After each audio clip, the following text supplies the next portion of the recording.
The town of Elmridge was the kind of place that rarely made headlines. Nestled between mist-swept hills and tangled woodland, it held tightly to its traditions: yearly parades, harvest fairs, hand-lettered shop signs. You could walk its entire length in under 20 minutes. It was, by all accounts, unremarkable, until you looked closer. At the top of Willowmere Lane sat the Venners estate. Locals called it the Welcome House, a name it had once evoked kindness, warmth, and charity. The Venners, a proud family of old money and older secrets, had lived there for generations. They were benefactors, it was said. During the war years and into the early 1950s, when orphan children flooded the system, it was the Venners who stepped forward. They were saints, said Mrs. Dottie Haskell, 87, during an interview recorded in 1998. Took in dozens of the poor things. Gave them food, education, everything. Her eyes had glazed as she spoke, as if seeing the story printed in an old newspaper rather than something lived. But the official numbers never matched. That discrepancy is what first drew me in. I'm not from Elmridge. My name is Lena Caldwell. I'm an independent researcher and former journalist. This project began as a footnote, an offhand remark during a completely unrelated investigation about rural adoption practices. A string of missing reports, misfiled transfer papers, and one phrase repeated in a handwritten note from a social worker in 1954: orphans go in. But where do they go after? The Venners estate was, on paper, immaculate. Their charitable adoption program had been praised in state reports. But oddly, those reports always cited the same batch of names: 10 children, all under the age of 12, adopted between 1946 and 1949. Every year, the estate hosted a homecoming day, inviting townspeople to see the smiling children perform songs and recite poems. There were photographs. Grainy, sepia tinted.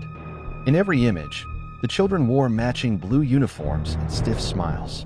The same 10 faces again and again, year after year, despite the passage of time. They never aged. The first serious red flag appeared in the town registrar's office, buried in a forgotten drawer. It was an index of birth records, school entries, and civic registration logs.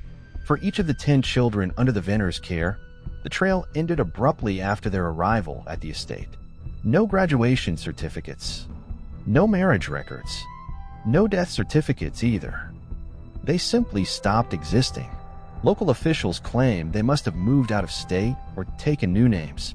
A plausible theory, if not for one fact: the children's names, when cross-checked with federal adoption logs, didn't appear anywhere else in the system, not even as aliases. It was as though the names themselves had been invented for the sake of public appearances. And then there was the matter of Thomas. That name came up again and again in my search, scribbled on the backs of photographs, written in the margins of ledgers, scrawled in a child's handwriting on the inner cover of a book found in the estate's attic: to Thomas. It's time. I visited the estate in early autumn. It had long been converted into a local heritage site. Docents guided visitors through the upper floors, telling stories of wartime resilience, a community, and of charity. They never mentioned the children. Not once. The house was cold. Not physically, it was well heated. But there was something clinical about its warmth, something theatrical. Like a room staged for a photograph no one would ever see.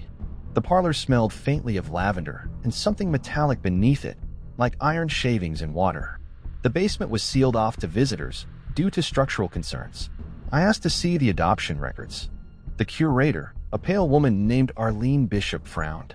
"We don't keep that kind of material on site," she said. "The families deserve privacy." "What families?" I asked. She blinked. "The children's. The ones who were adopted. Do you know where they are now?" A pause. "Then, most moved away. Some, well, time swallows people. Doesn't it?" She smiled, but it didn't touch her eyes. A few days later, I received an anonymous envelope. No return address. Inside were copies of several documents. Most were redacted, but enough remained legible. They included a 1951 invoice for 10 uniforms, navy wool, child size, billed to our Venners. A 1953 maintenance order for lower stair access, ceiling recommended. A 1954 letter from a local doctor, condition consistent with prolonged isolation. Child exhibits disassociation and unresponsive repetition of phrase, "Be still and become Venners." My chest tightened. That same week, I returned to the estate, this time alone, unofficial. I stayed until dusk and wandered further than I was allowed. In the west wing, behind a velvet curtain, I found a locked door. Old, paint-chipped, bolted not from the inside, but from the outside. I leaned my ear against it. Silence. Then something faint. A child humming. I stepped back and left in silence. As I left, I noticed something carved into the base of a marble column at the estate's entrance. It had been painted over, but the gouges were still visible. For words. They never go home. That night, I began writing this report. I reached out to surviving members of the Venners family. Most declined to speak. One responded anonymously. Whatever you find, understand this. The Welcome House was never meant to be a house of comfort. It was a vessel, and a vessel must be filled. I began to call them that, paper ghosts. They had names at first, faces too, at least in the records. But as I dug deeper into the strange, spotless history of the Venners adoptions, those identities thinned like mist. What began as a list of 10 bright-eyed children quickly collapsed into a stack of contradictory documents, missing files and phantom entries. There was something intentional about the way the trail disappeared, not neglected, but curated. The names were Benjamin R., Clara D., Edwin T., Lila W., Margaret S., Thomas, no surname, Jonathan K., Ruth A., Samuel M., and Isabel F. 10 orphans, all adopted between 1946 and 1949. All allegedly placed in the Venners estate and reportedly cared for as family. None of them, according to every census, tax record, and voter registry I could find, existed past age 12. I started with the most basic angle, school attendance. Surely 10 children living in the same town at the same time would appear in academic records. And they did, but only briefly. A single term at Elmridge Elementary. One teacher's attendance logbook had a single mention of the Venners kids, described simply as quiet, well-dressed, and always in pairs. The teacher, Mrs. Edith Conroy, was 98 when I found her, living in a retirement home with more memories than teeth. She wore her hair pinned with silver barrettes, and her voice trembled as she spoke. I only had them 1 year, she said. They didn't play with the others. They sat in the back row, always 2 by 2. They'd whisper, but never laugh. Never once. I asked what she remembered about them. They were polite. Too polite. Like they'd been rehearsed. When I showed her the photo from the estate, the one used for the annual Homecoming Day flyer, she took a long look. Then she said something I didn't expect. These aren't the same ones. I blinked. What do you mean? Same names, yes. Same uniforms. But not the same children. She was certain. She remembered Edwin's stutter, Margaret's limp. These ones, she said, pointing at the photo, they're different. I pressed her. Could they have been replaced? She frowned. More like substituted. I left with a cold knot in my stomach. Back in my rented room, I reviewed the photos again. The 10 children. Always 10. Same names. Same order. But on closer inspection, she was right, the details shifted. In the 1947 flyer, Jonathan had freckles. In 1948, none. In 1949, his ears were suddenly prominent. Ruth's nose changed subtly from 1 year to the next. And Thomas? His face was always turned away, just slightly, never looking into the lens. I loaded the images into facial comparison software. The results were damning. By bone structure and facial mapping, only 2 of the children remained consistent across the years. The others, different children entirely. So what had happened to the first group? And who were the replacements? I tracked the paper trail further. Adoption authorizations, juvenile welfare entries, census enumerator notes. But here's where it got worse. Several of the adoption forms appeared to have been created after the children had already arrived at the estate. One document, dated August 3, 1947, showed Benjamin R. formally placed with the Venners. But a local newsletter dated 2 weeks earlier listed him as part of the Venners home choir, singing for a visiting state senator. Benjamin had been in the house before the state even assigned him there. In another case, the birth certificate for Clara D. listed a hospital in Boston. But the hospital never existed, at least not under that name. I called the Department of Public Health. The clerk on the phone paused when I read the name. "That's not one of ours," she said. "But it's in your records," I argued. "That entry was added manually," she replied. "Likely someone forged it and paid the filing fee." I was staring at a carefully manufactured lie. At this point, I contacted a colleague of mine, Samir Patel, a forensic document analyst based in Chicago. I emailed him scans of the adoption records. Within 24 hours, he called me back. "These were all written by the same person," he said flatly. "I mean all of them. 10 different documents, 10 different children, but one handwriting. Sloppily disguised, but the loops and spacing are consistent. Even the typewriter impression is the same. This wasn't 10 separate adoptions. It was a single narrative typed out and approved by someone with power. It was a performance. The children, the real ones, if they ever truly existed, had been hidden behind layers of documentation. Rewritten, recycled, replaced. In my inbox, I found another anonymous message. No text. Just a single scan page, a hand-drawn seating chart labeled Chapel Order, Spring Equinox. 10 names again, each placed at specific intervals around a circle. At the center, one word, Thomas. This wasn't just an orphanage. It was a stage. And Thomas, whatever he was, sat at the center of it. There's something else. Something I haven't told anyone until now. One night, after a long day digging through the town's archives, I returned to my room and found the light on. I always turned it off. On the bed sat a single sheet of yellowed paper. No footprints. No sign of forced entry. Just the paper, folded neatly in thirds. It read, "He still waits in the walls. You've read his name. Now he knows yours. No signature." I didn't sleep that night. Barely breathed. The paper trail ends abruptly after 1955. No further adoptions. No more photos. The Venners withdrew from public life. The estate gates were locked. The final town report noted the end of the Welcome House program with a single sentence. Mission complete, but the paper ghosts remain. And Thomas, who was never born, never died, and never aged, remains the one unchanging name in a sea of shifting lies. The first time I heard the phrase "children in blue," it came from the mouth of an old man who had long since given up on being believed. His name was Walter Griggs, a former groundskeeper of the Venner estate between 1948 and 1952. I found him living in a trailer on the edge of Fairview County, half blind and tethered to an oxygen tank, surrounded by silence and dust. He was wary when I introduced myself, but when I mentioned the estate, the Welcome House, his eyes changed. Not wide with surprise, but narrow with something older. Wariness. Memory. Fear. "They still talk about it," he rasped. I nodded. "Some do. Most don't." He smiled, revealing teeth worn flat. "Most shouldn't." I asked him what he remembered about the children. He didn't answer at first, just stared out the window into the dead trees behind his trailer. Then slowly, as if pulling something heavy out of a deep well, he began to speak. They were uniforms. Navy blue. Always buttoned to the neck. Never saw a wrinkle or scuff. Too clean for children. They'd file out of the house just after sunrise, same time every morning. Line up in the garden. Stand there. Waiting. For what? I don't know. Sometimes the old woman, Mrs. Venner, would come out with a bell. Ring it once.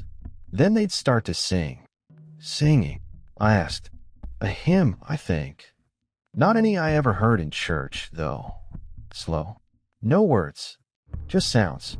All in the same pitch, like it wasn't coming from 10 mouths, but from something beneath the ground. He shivered. I didn't like to look at them too long, he added. They had this way of not blinking. Not moving. I'd be trimming hedges, and one of them would be standing by the fence. Just standing. 4 hours. No kid does that. Not unless they've been taught. Or trained.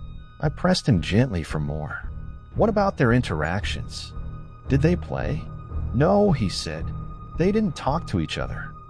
Not like normal kids. They moved in sync. If one turned, the others turned. If one scratched their head, the rest would follow a second later. Like it was choreographed. Like they were pretending to be children, but didn't know how. He told me about a night in late autumn when he stayed late to rake leaves. The wind was strong, and most of the staff had gone home. Around twilight, he passed the side of the house and saw a light flickering in the basement window. It wasn't a steady bulb. It moved, like a lantern swaying. Curious, he approached the side of the house and crouched beside the glass. What he saw made his stomach twist. There were 7 of them, sitting cross-legged on the floor, all in blue, eyes closed, in a circle around something I couldn't make out. Looked like bones. Animal bones, I hoped. One of them had a stick and was tracing shapes in the dust. They didn't talk, didn't move, just sat there humming. He paused, breathing hard. His hands trembled. "What did you do?" I asked. "I left," he said simply. "Didn't tell no one. Who'd believe me?" And besides, by that point I'd learned, you don't ask questions at the welcome house. You just keep the grass short and your mouth shut. He claimed he once caught a glimpse of what lay in the sealed east wing. A child, small, pale, staring through a crack in the door. Not wearing blue. Wearing nothing. Just skin and silence. And behind him, the echo of a lullaby, sung in a woman's voice, hollow and slow, like it was being played from a broken phonograph. After the interview, I drove back into town, heart heavy. I couldn't shake Walter's story.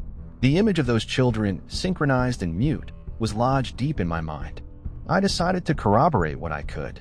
That night, I broke into the Elmridge Historical Society's off-limits archive vault with a stolen keycard from a volunteer who trusted me far too easily. There, I found what I was looking for, a series of black and white photographs taken by an amateur photographer during the 1950 Harvest Fair. The photos were mostly benign, townspeople, booths, livestock. But one photo, nearly faded into obscurity, showed the Venners children performing on stage. A simple lineup, smiling toward the camera. But there were 12 children, not 10. I magnified the image on my laptop and counted again. 12, all in blue.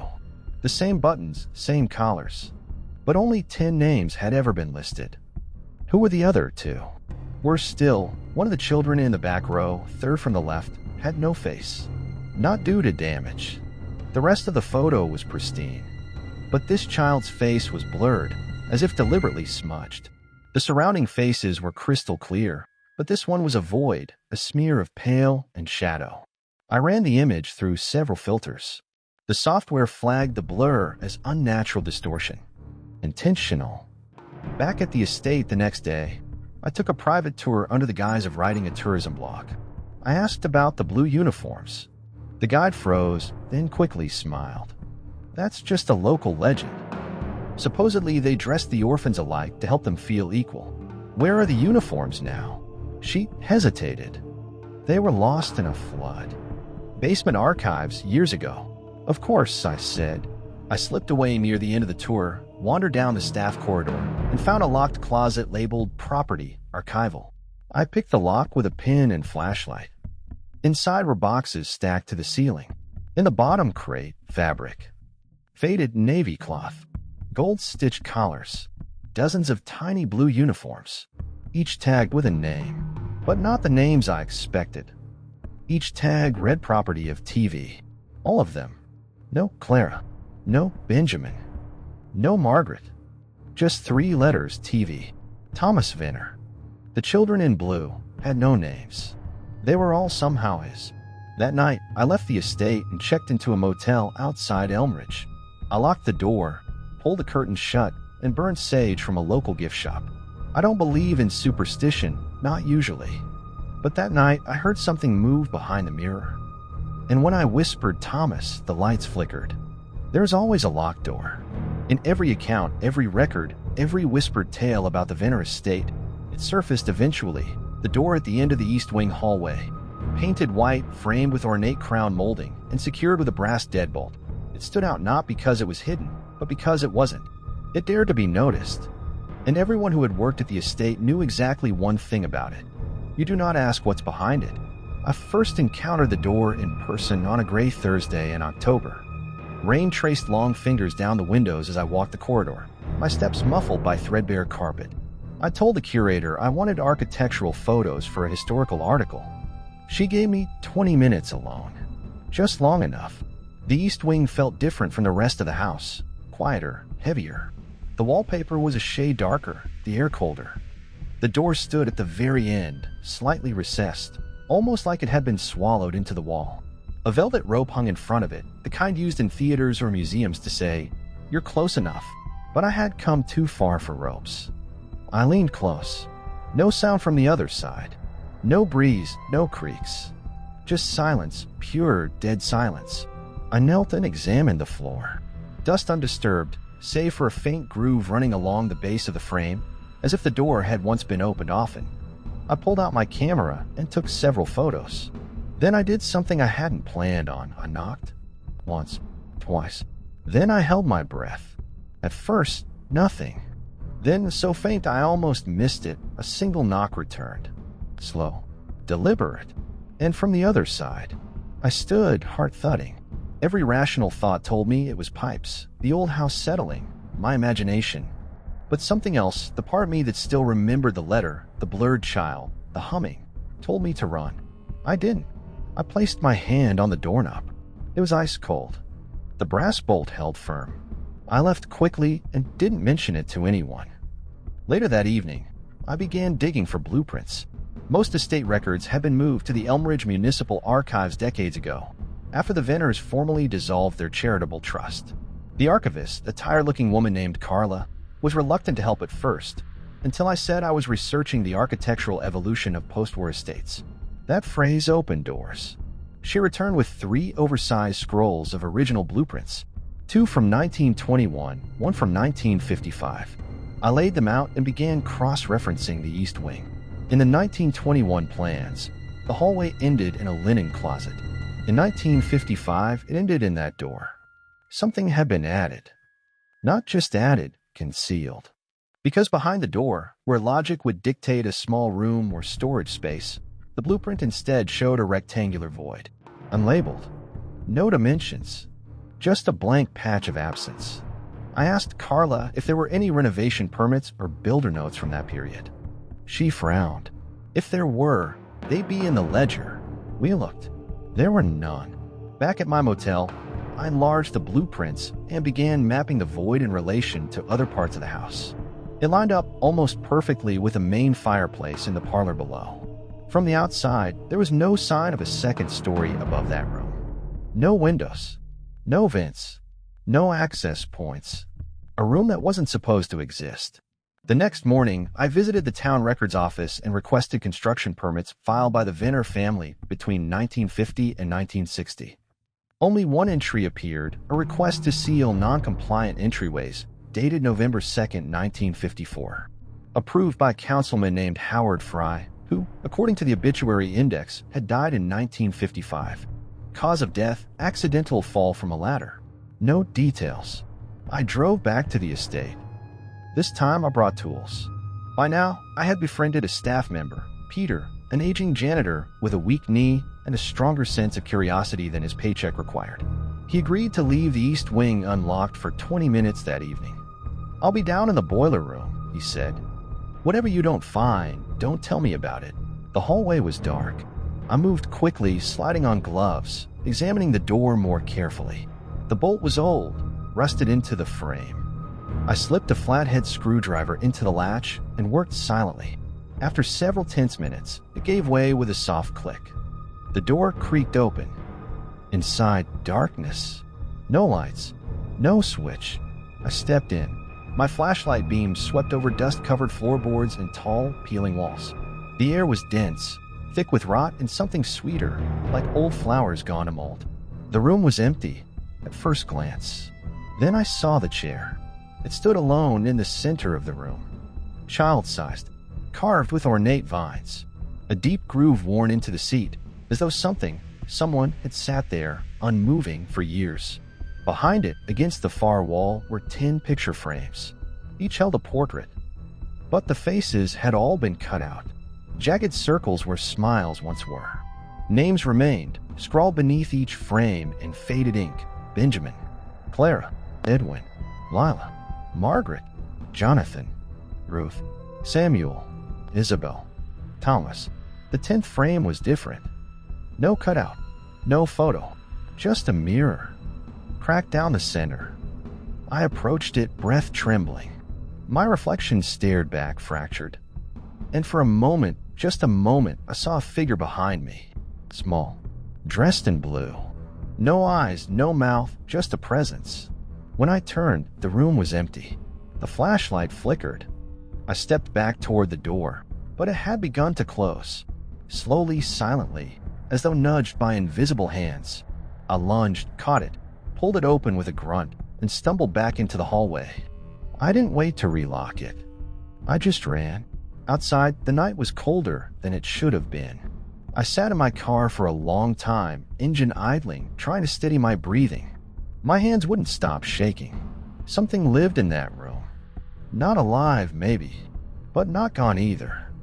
The next day, when I returned to the estate under pretense of taking more photos, the door was sealed again. Fresh paint.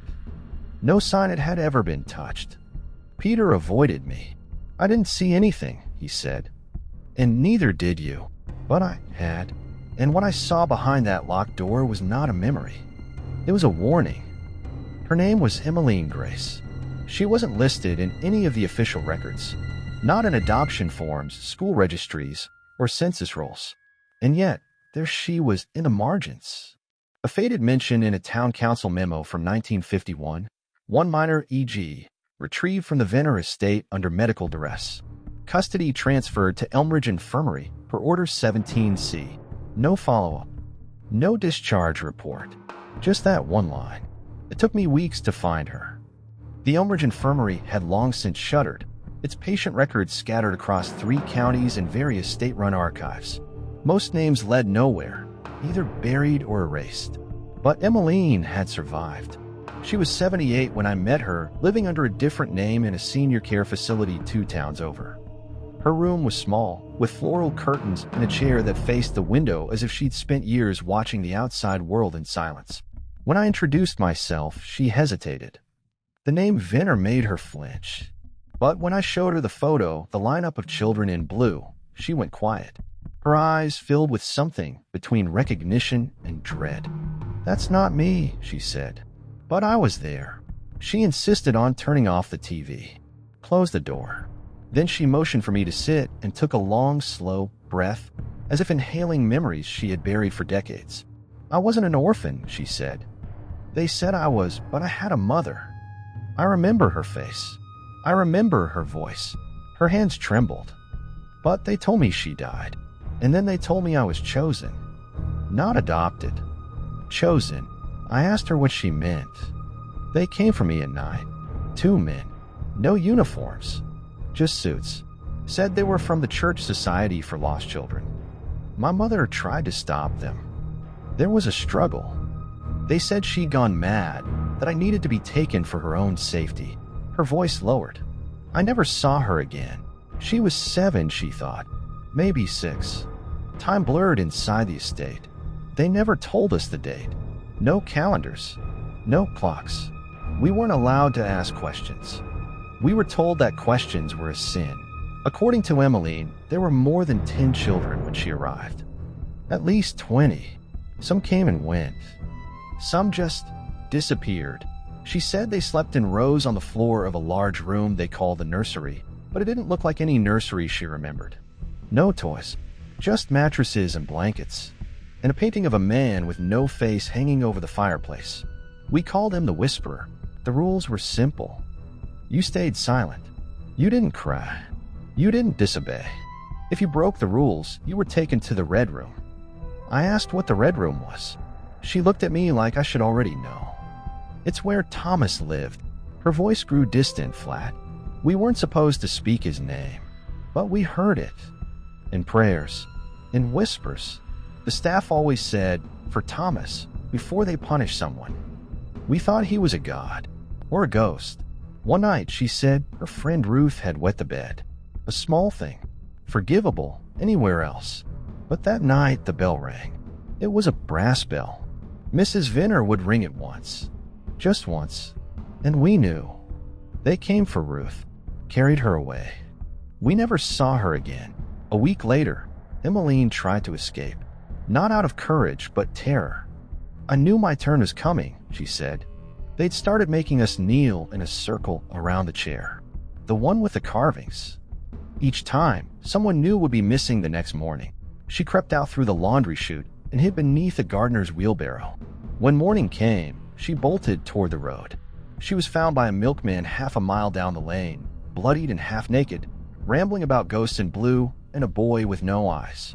They called me hysterical, she said. Said I was mentally unfit. Locked me away for a year.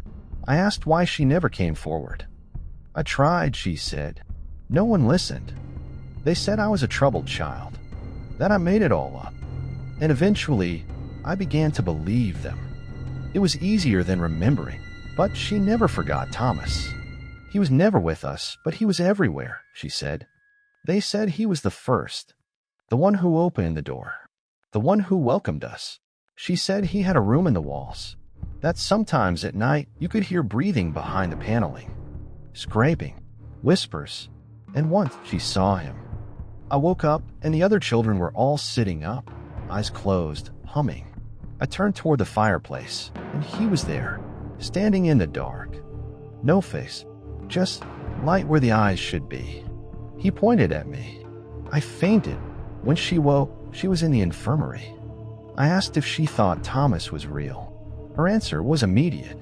Yes, but not alive. Not like us. He was something else. Something they fed. I pressed her gently. Why her? Why had she been taken if she wasn't an orphan? They needed someone who remembered, she said. All the others, they were forgotten. Unclaimed. But me.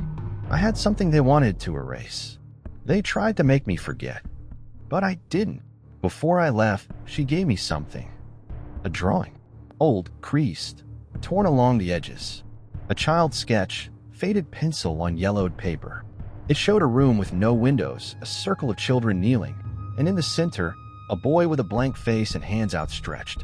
On the bottom, written in shaky letters, "Be still and become Venners." As I stepped out into the daylight, I realized what chilled me the most wasn't the drawing, or the stories, or the implication that something supernatural had taken root in that house. It was the fact that no one had ever searched for her. No missing child alert. No police reports. No public records of abduction. It was as if Emmeline Grace had never existed. Except she had. And she remembered everything. The attic of the Venners estate was not on any tour. Most guests weren't even aware it existed. It wasn't marked on the brochures, nor did the guides mention it in their heavily curated narratives. But I had learned by now that every hidden piece of this house mattered. So when Peter, the janitor who had once let me into the East Wing, whispered that the attic door had no camera on it between 3 and 5 a.m., I knew what I had to do. The staircase was narrow and warped, the kind of climb that made you feel like you were ascending into a body rather than a house. The air grew stale with every step. The attic door groaned open with surprising ease, revealing a long, low-ceilinged space filled with sheet-draped furniture and boxes sealed with decades of dust. I moved carefully, brushing cobwebs from crates and peeking beneath fabric. Old dolls, disintegrating holiday decorations, a birdcage, empty but lined with black feathers. And then, in the farthest corner, behind a crumbling bookshelf and a chest of rusted cutlery, I found a box marked only with the initials TV. Inside letters, dozens of them, each one handwritten, each on brittle yellow paper, all addressed to Thomas. Dear Thomas, began the first. I was good today. I didn't cry when they took Edwin. I wanted to, but I remembered what you said, that the loud ones leave faster. The handwriting was childlike, but deliberate. Aged ink, occasional spelling mistakes, but always the same structure. A greeting, a confession, and a plea. Dear Thomas, I miss my name. They don't let us say it anymore. The others call me 7. Do you think I'll get to be 1 someday? And another. Dear Thomas, I saw the red door open last night. It smelled like flowers and something burning. I think that's where the children go when they disappear. Each letter came from a different hand. Different strokes, different pressure patterns, different levels of literacy. But they all ended the same way. I want to be Venners. I sat on the floor and read until my eyes burned. The letters spanned years. No dates, just the passage of time marked in emotional tone, confusion becoming obedience, fear mutating into reverence. The children weren't writing letters to a friend. They were writing prayers. At some point, Thomas had become more than a boy. He He had become a myth, a god, a gravity pulling them all inward. The way his name appeared again and again, never as a peer, never questioned, always revered, suggested something deeply orchestrated. The most disturbing letter of all came folded separately in a black envelope, sealed with a wax stamp I didn't recognize, a circle of interlocking branches. The letter inside was written in ink so dark it bled through the paper. Dear Thomas, I did it. I watched her cry, and I didn't help. I didn't say her name, just like you taught us. She was loud, so loud, but you said the house doesn't like noise. Now she's gone. I get to wear blue tomorrow. Thank you. The signature was just a spiral. I gathered the letters and photographed them all. I didn't dare take them. Somehow that felt like a deeper theft.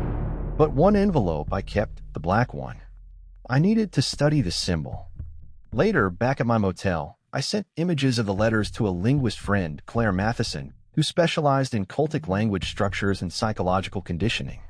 I didn't give her the context, just the content. Her reply came within the hour. These aren't just letters, she said. They're structured rituals. The repetition of Thomas's name, the abandonment of personal identity, the reward system. This is classic conditioning.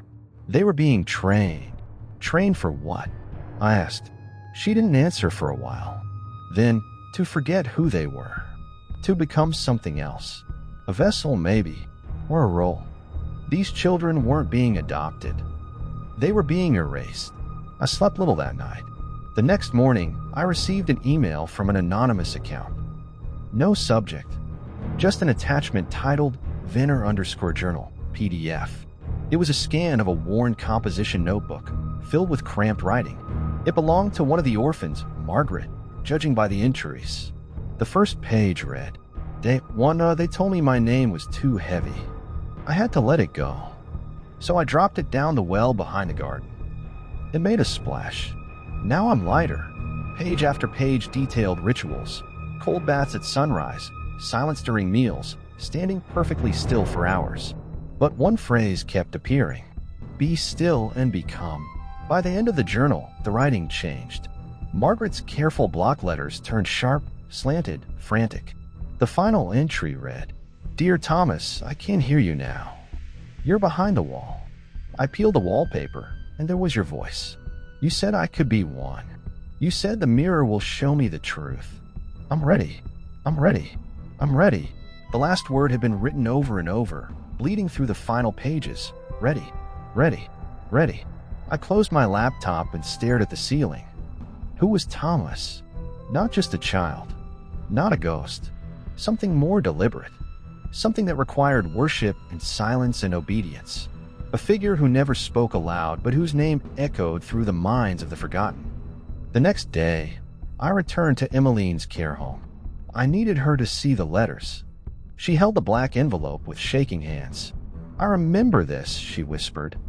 They gave it to the ones who passed the final test. What test? She didn't speak for a long time. Then, you have to forget your reflection. That's the last step. If you look in the mirror and don't know who you are, then you're ready to be Venner. I asked if she'd ever taken the test. She nodded. I failed, she said. I screamed when I saw my face change. That's how they knew I still remembered.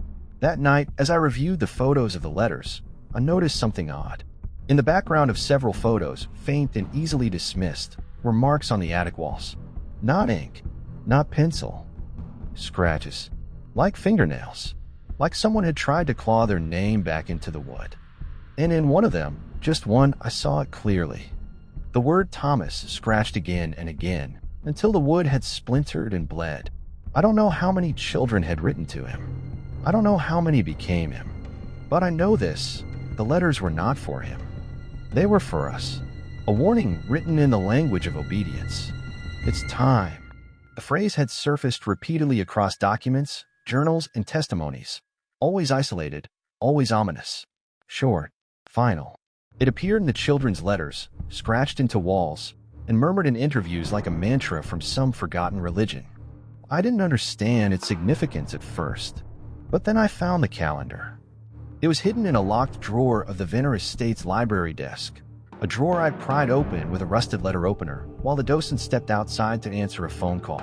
Inside were ordinary items, dried fountain pens, a tarnished locket, and a cloth-bound ledger that looked more like a diary than a schedule. But when I opened it, I knew I had found something sacred. It was a calendar, but not of holidays or appointments. Instead, it recorded dates followed by a single line of text, repeated again and again. It's time. No context. No names. Just the date and the phrase. March 20th. June 21st. September 22nd. December 21st. Every year. The same 4 dates. The solstices and equinoxes. 4 times a year, something happened inside the estate. Something ritualistic. Something tied to the turning of the earth. I scanned the pages and left the ledger exactly where I found it. Back at my motel, I compared the calendar entries to the town's missing persons reports from 1946 to 1961. The correlation was chilling. Each of those 4 dates coincided with a reported disappearance, usually a child. Not always from Elmridge. Sometimes from nearby towns. Sometimes from state-run orphanages. Always close enough to reach the estate. Always within a few days of the equinox or solstice. None were ever found. It was as though the estate exhaled 4 times a year, and each breath stole a child. I contacted Claire Matheson again, this time with the calendar entries. Her background in historical cultic patterns allowed her to identify the structure almost immediately. This isn't just superstition, she told me over the phone. This is ritual timing. The use of equinoxes and solstices points to an old belief system, something pre-Christian, possibly Celtic or Norse. They believed those days were thin, spiritually speaking, easier for transitions, for offerings. Offerings? I asked. Or replacement, she said. The word sent a shiver down my spine. Was that what the Venners had been doing? Replacing their own? Offering children to something, or someone, named Thomas in exchange for, what? Power? Immortality? I didn't know. Not yet. But I was beginning to suspect the Venners were less a family and more a system. A mechanism designed to preserve something ancient. That theory gained weight when I received another anonymous package. It arrived at my motel with no return address. Inside was a 16mm film reel and a note, Winter Solstice, 1958, Homecoming Ceremony. I paid a local university to digitize it.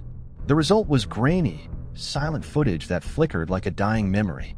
It showed the estate at dusk, children in blue walking single file into the garden. They stood in a circle around a chair, the chair with the carved vines and worn seat, and held hands. A woman in black robes stood behind them, holding a brass bell. She rang it once, and all the children dropped to their knees in perfect unison. Then the screen went white. The reel had been cut. But before it ended, I noticed something else. A figure in the background, standing just inside the tree line. Not part of the ceremony. Still, watching. It was hard to make out details through the grain and static, but one thing stood out. The figure's head was tilted at an unnatural angle and light glinted where the eyes should have been. Thomas. I began calling former staff members listed in a 1956 employment ledger I had scanned earlier. Most were deceased. One, a kitchen assistant named Elaine Grafton, agreed to speak. She lived in a nursing home outside Albany. When I mentioned the name Venner, she hung up. I tried again. Left voicemails. Letters. A week later, she called back. You shouldn't look into this, she said immediately. Why? Because it doesn't stop. Even now, they still say it. My roommate, she woke up 2 nights ago and whispered it. In her sleep. It's time. She doesn't even know the name Venner. But it spreads. Like mold. I asked her what it meant. She sighed. It meant the house was ready. That the child had been chosen. They made it sound kind. Homecoming. Gift. But it wasn't. She told me she once helped clean the attic after one of the ceremonies. There was a smell, she said, like iron and roses. And the mirror, someone had drawn a spiral on it with their finger. But no one would admit who. I asked what happened to the children afterward. They were gone, she said. The next day, the beds were made and the names were scratched off the list. Just like that. As if they'd never been. As if they'd never been. That phrase echoed what I'd seen in the adoption records. The paper ghosts. The names that evaporated. The children whose stories ended with the phrase, "It's time." I went back to the estate. It was March 19th. The spring equinox would fall at 11:50 p.m. the next night. I sat in my car, hidden behind overgrown hedges, and waited. The estate was closed to the public for seasonal maintenance. No lights in the upper floors. But at exactly 11:45 p.m., the garden lights flickered on. 10 figures in blue stepped into the clearing. Children. Real? Illusion? Memory? They formed a circle. The chair stood in the center. A tall figure entered next. Not robed. Not spectral. Just a man in a coat, faceless in the distance. He rang a bell. And in perfect unison, the children fell to their knees. I watched as the wind stirred the trees, and though no sound reached me, I felt it, a hum in my teeth, a vibration beneath my skin. The air shimmered. And then everything went still. The lights shut off. The figures vanished. I blinked and realized my hands were frozen to the steering wheel.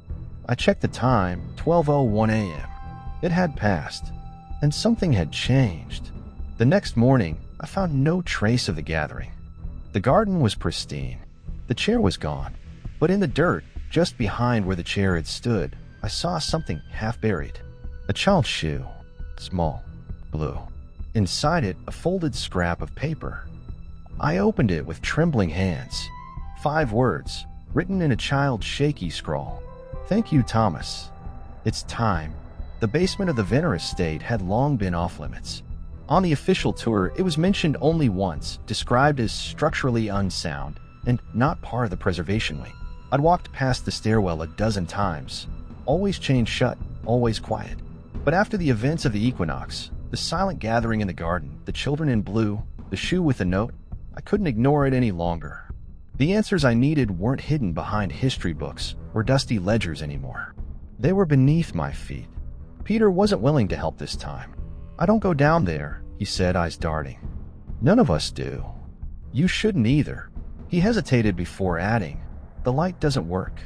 It never has." But that night I returned. I brought bolt cutters, a flashlight, and a box of batteries. The estate was closed for the season. No staff, no visitors, just me in the house. The chain came off with a single loud snap. I waited in the dark stairwell for several minutes, half expecting alarms or creaking footsteps. Nothing, just silence and the low hum of the estate's heating vents. The door to the basement opened with the weight of history. It groaned, as if it hadn't been touched in decades. The smell that wafted up was immediate and overwhelming. Mildew, dust, and something else. A coppery, sour scent that settled in the back of the throat.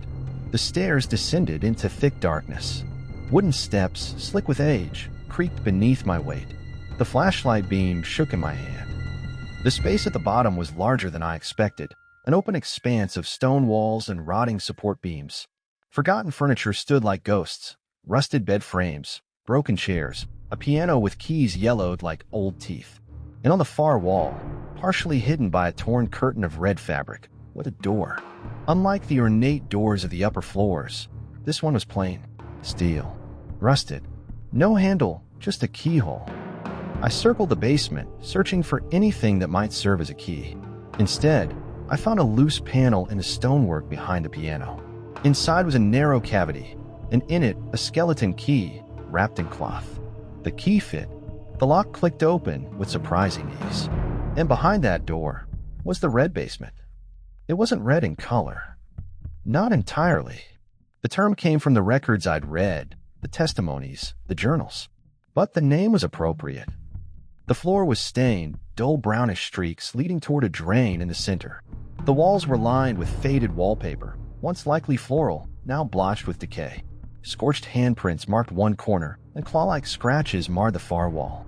But it was the ceiling that froze me. Hanging from iron hooks were dozens of blue garments, uniforms small and identical, the kind the children had worn. Each neatly buttoned, each tagged with the letters TV, just like in the attic.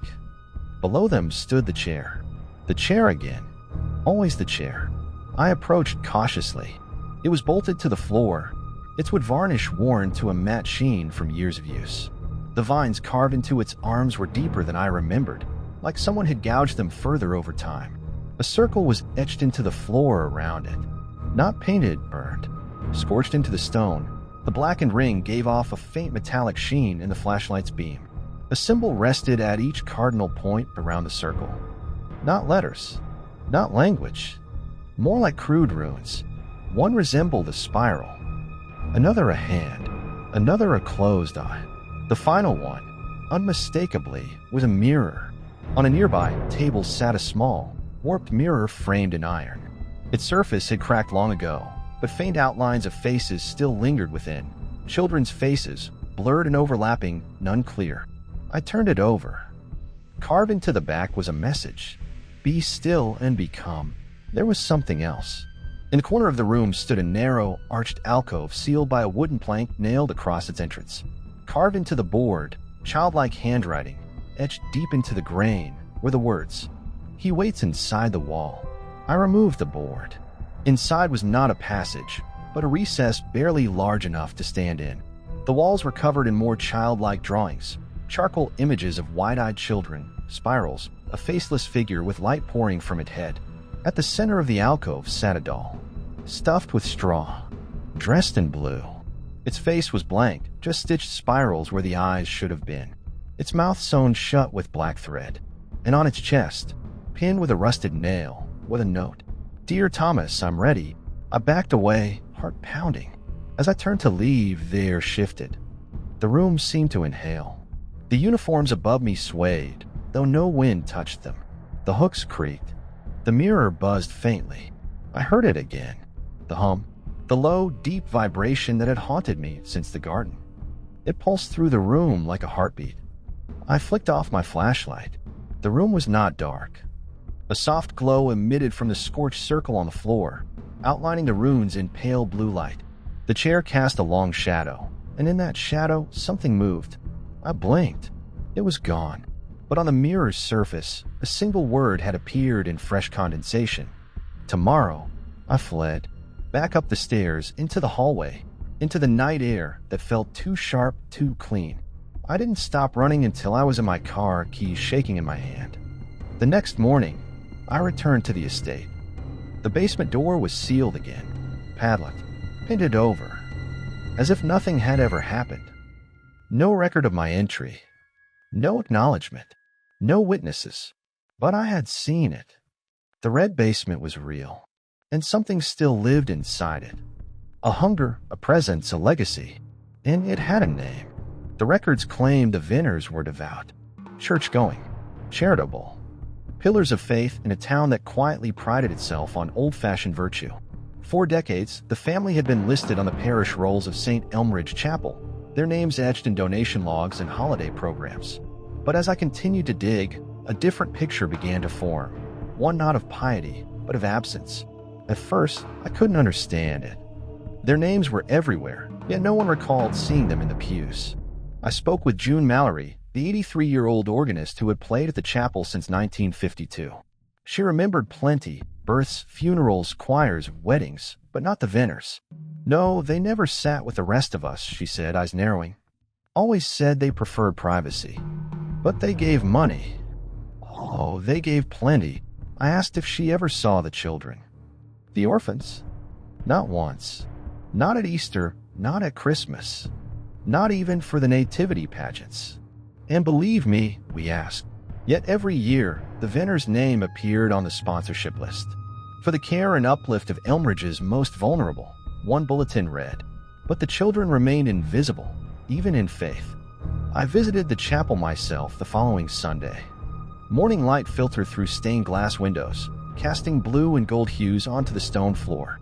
The congregation was small, mostly elderly, a dying tradition in a town losing its youth. Reverend Mark Henley, a kind-faced man in his 60s, welcomed me warmly. I asked him, after the service, what he knew about the Venner family. He hesitated. "We try not to speak ill of the dead," he said. "I'm not asking you to.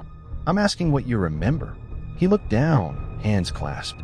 "I was a boy when the last of them passed," he said. "My father was pastor then. He always said the Venners worshipped in their own way. In their own way? They had a private chapel on the estate.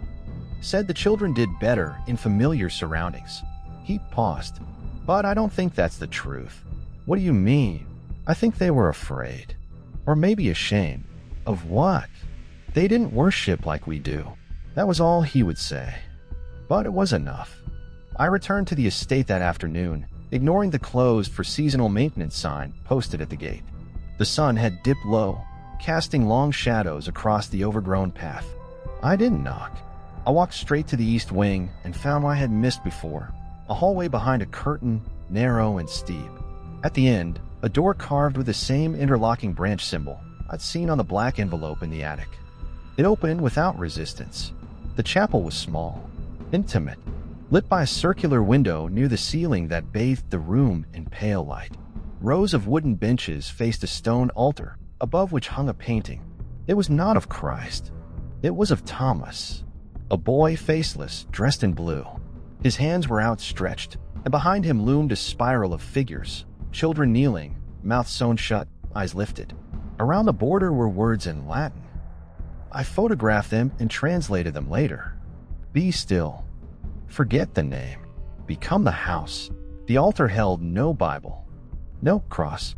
Instead, a bowl made of black stone and filled with gray ash. Beside it, a bell. I recognized it. The same bell used in the garden ritual. The same bell that marked the moment in the film reel from 1958. And behind the altar, a doorway. No hinges. No knob. Just wood scarred with handprints, pressed over decades into the grain. Child-sized. Dozens of them. I reached out and pressed my hand against it. It was warm. Too warm.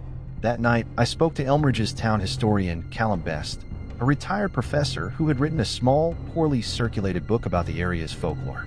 I brought him the photos of the chapel, the painting, and the translated Latin. He paled. This isn't Christianity, he said. Not even a heretical version. This is older. Older how? He pulled out a thin, leather-bound notebook from his shelf.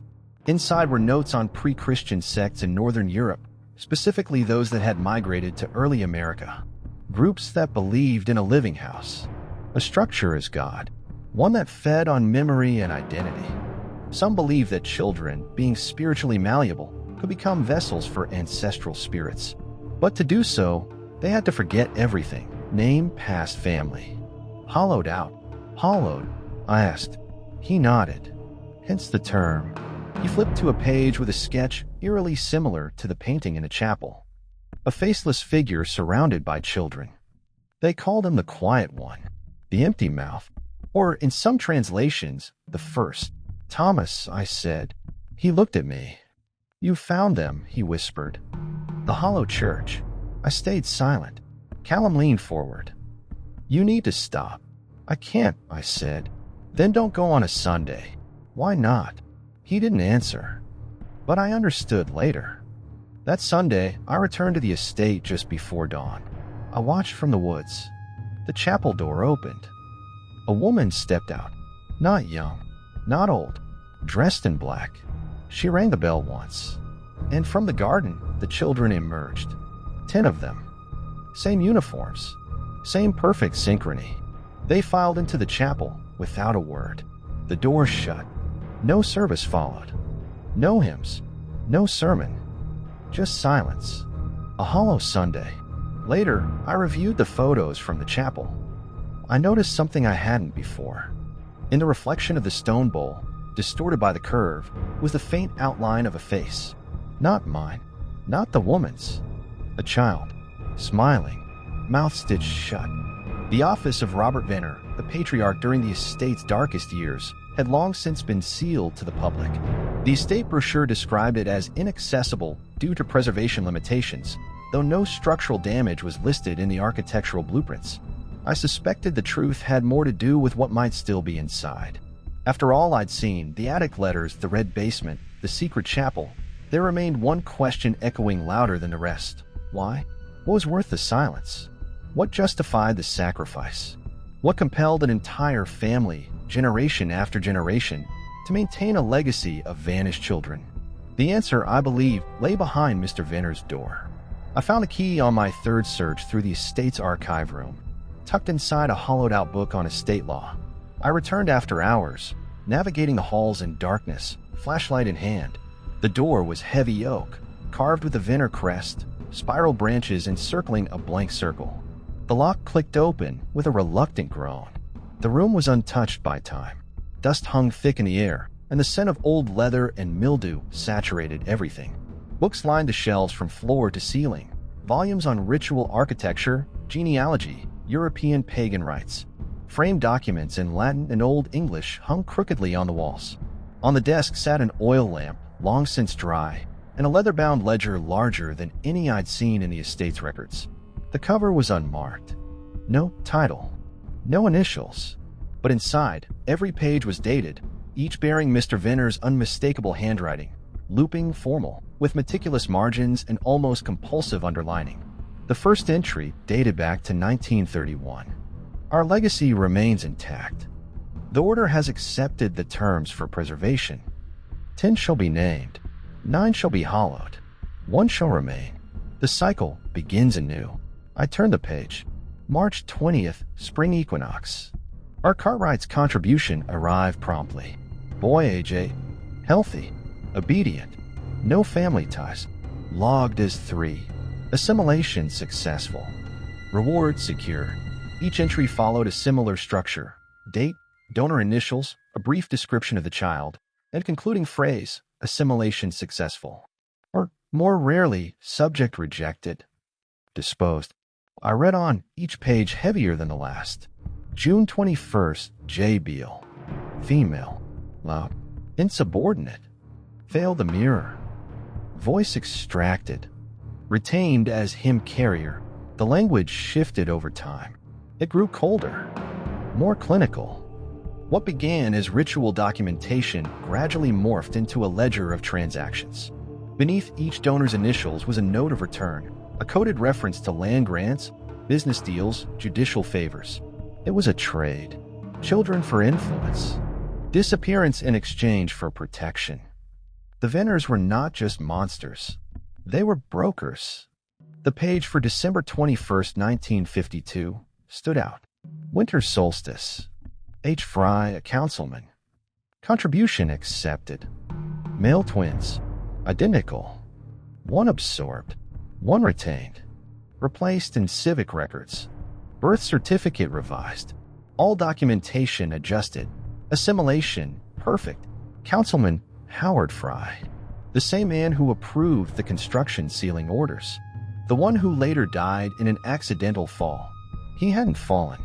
He had been silenced. The ledger went on. Dozens, hundreds of names, each tied to a child, a reward, a date. I flipped to the final entry, dated July 6, 1961. It was different. The handwriting had shifted, shaky, erratic, ink smeared in places. The mirror cracked today. Subject 7 refused the circle. Sang her own name. Broke the silence. The children echoed her. The spiral weakened. Thomas Dim. We are losing him. We need stronger offerings. More memory. More name. Then the last line, scrawled diagonally across the page, as if in desperation. No more strangers. Blood must feed blood. I sat back reeling. The Venners had realized their borrowed power was slipping. The rituals no longer satisfied whatever force they had summoned or preserved. And so the final pivot, no more strangers. They would turn inward. Family.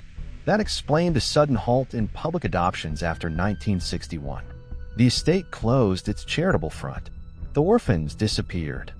But children likely still vanished, quietly, without fanfare. Perhaps from distant cousins. Perhaps taken even younger, before memory could root. And perhaps that's why the house had grown quiet. It wasn't empty. It was waiting. I searched the desk further and found a locked drawer. I broke it open with a tire iron I had hidden in my bag. Inside was a small wooden box, bound with iron hinges and lined with red velvet.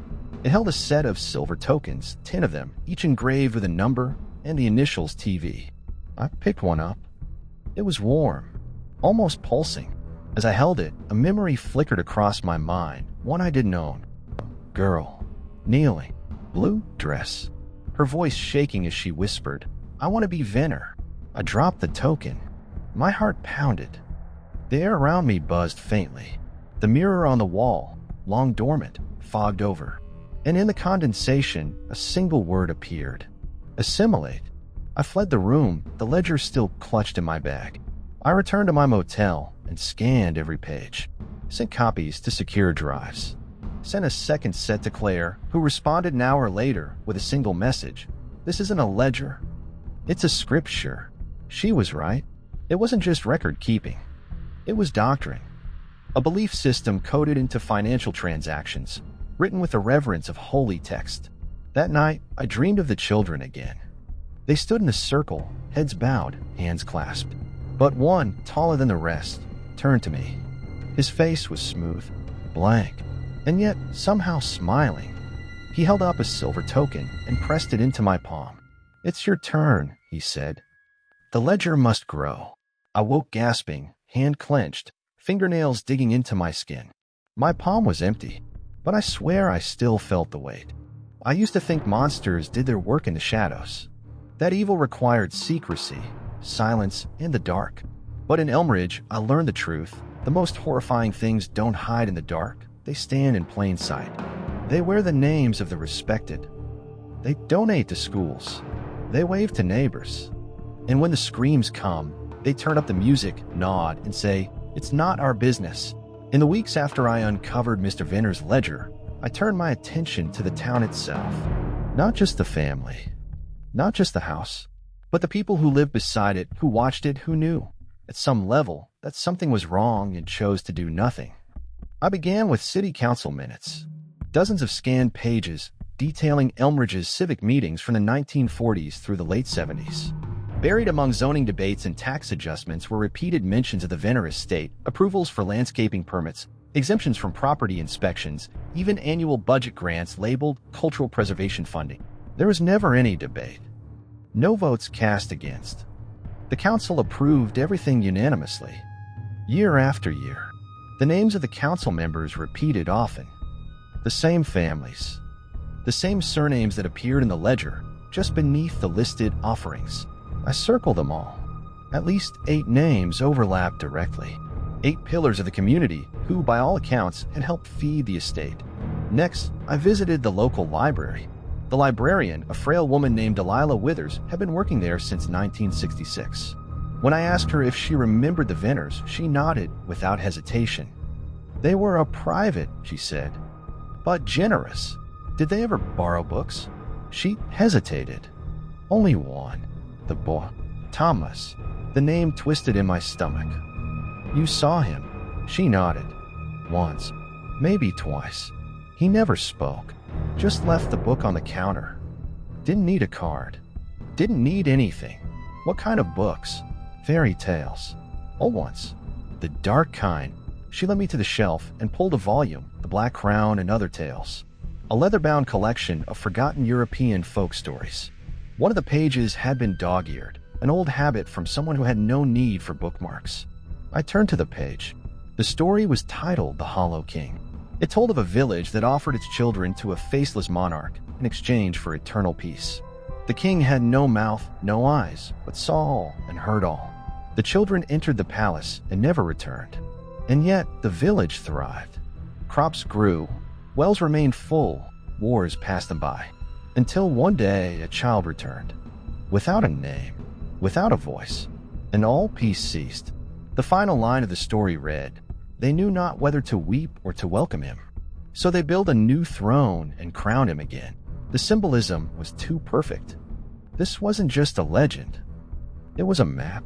Later that week, I arranged interviews with older residents. I spoke with shopkeepers, teachers, and retirees who had lived in Elmridge since the 1950s. Most claimed ignorance. Some laughed me off, but a few, just a few, cracked beneath the surface. One woman, Eleanor Drake, had worked as a nurse in the town clinic during the late 40s. She remembered children arriving with no records. They came in sick sometimes, she said. Pale, anemic, not malnourished, but empty. Like they'd forgotten how to live. She treated a boy in 1951 with deep scratches across his chest and arms. He wouldn't speak, she recalled. Just wrote the same word on every form we gave him. Thomas. Over and over. She filed a report with the local authorities. I was told to stop asking questions. And she did. Everyone did. Because the Venners funded the town. They built the schoolhouse. Donated to the fire department. Paid for the 4th of July fireworks every year. People looked away because looking directly at the truth was too expensive. I asked Eleanor if she felt guilty. She nodded, eyes brimming. I still see that boy sometimes. In dreams. He stands in my garden and points at the sky. But there's nothing up there. Just white. I left her porch and sat in my car for a long time, listening to the wind. Complicity was the glue that held the horror together. Not one person orchestrating evil, but 1,000 tiny silences. Averted eyes, shrugs, signatures, approval stamps. Even the church had its hands dirty. I confronted Reverend Henley again.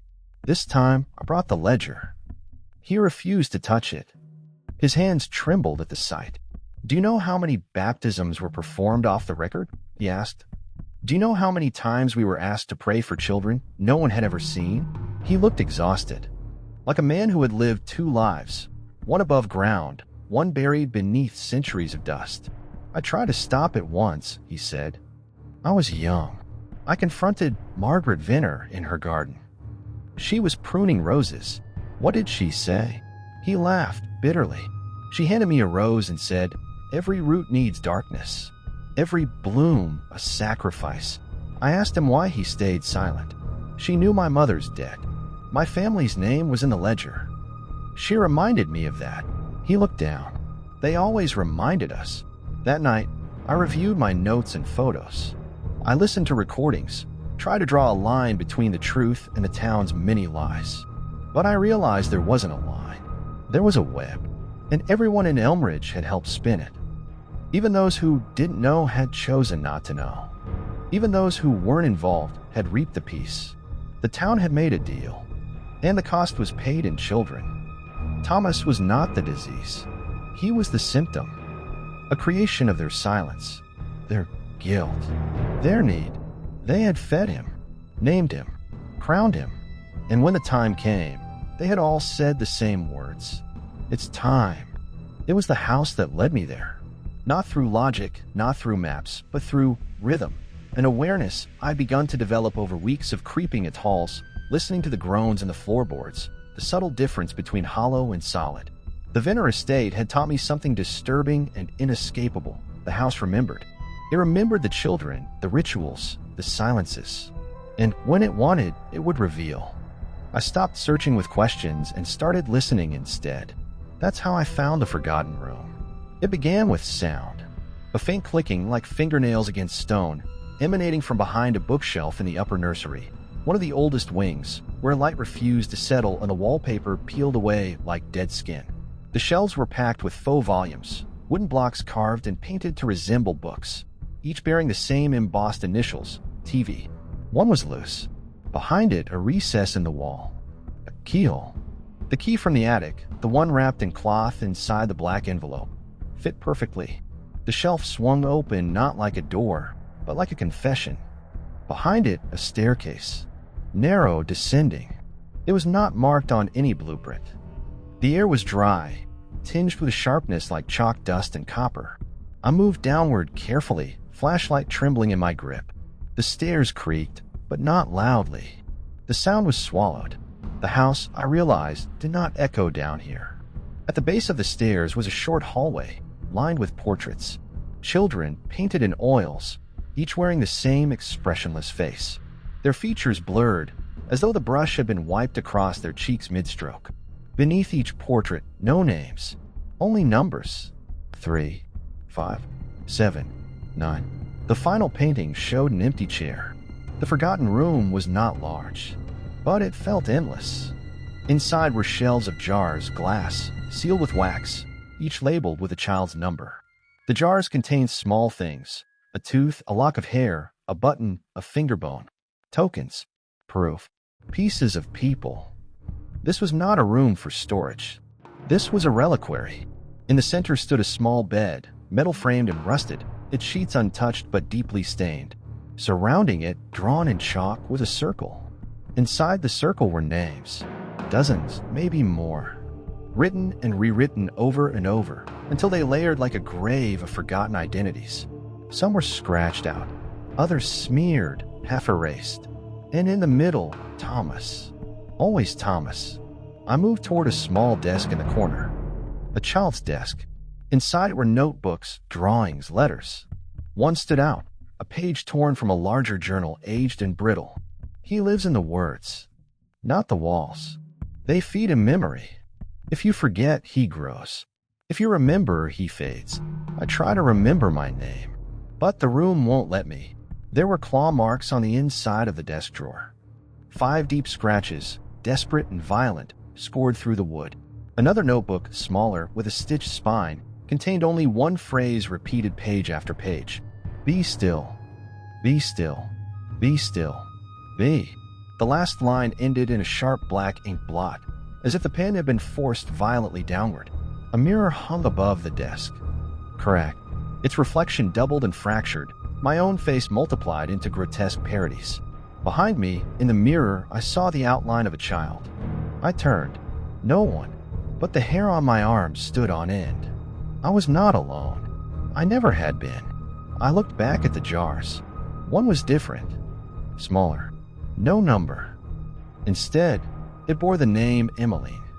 Inside, a blue ribbon stained. I sat down. The weight of the room crushed every logical thought. I could feel something moving in the corners of my mind.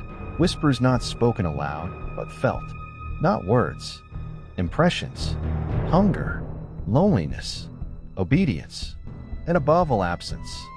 The room wanted to forget. It was built to forget. Every detail, the erased names, the smudged faces, the sealed jars, was part of a machine designed to erase humanity piece by piece until all that remained was a shape, compliant, quiet, blank. I stood. The chalk circle had begun to glow faintly, a pale blue shimmer visible only when I looked from the corner of my eye. I stepped outside it instinctively. The light dimmed. The house did not want me inside the circle. I examined the walls.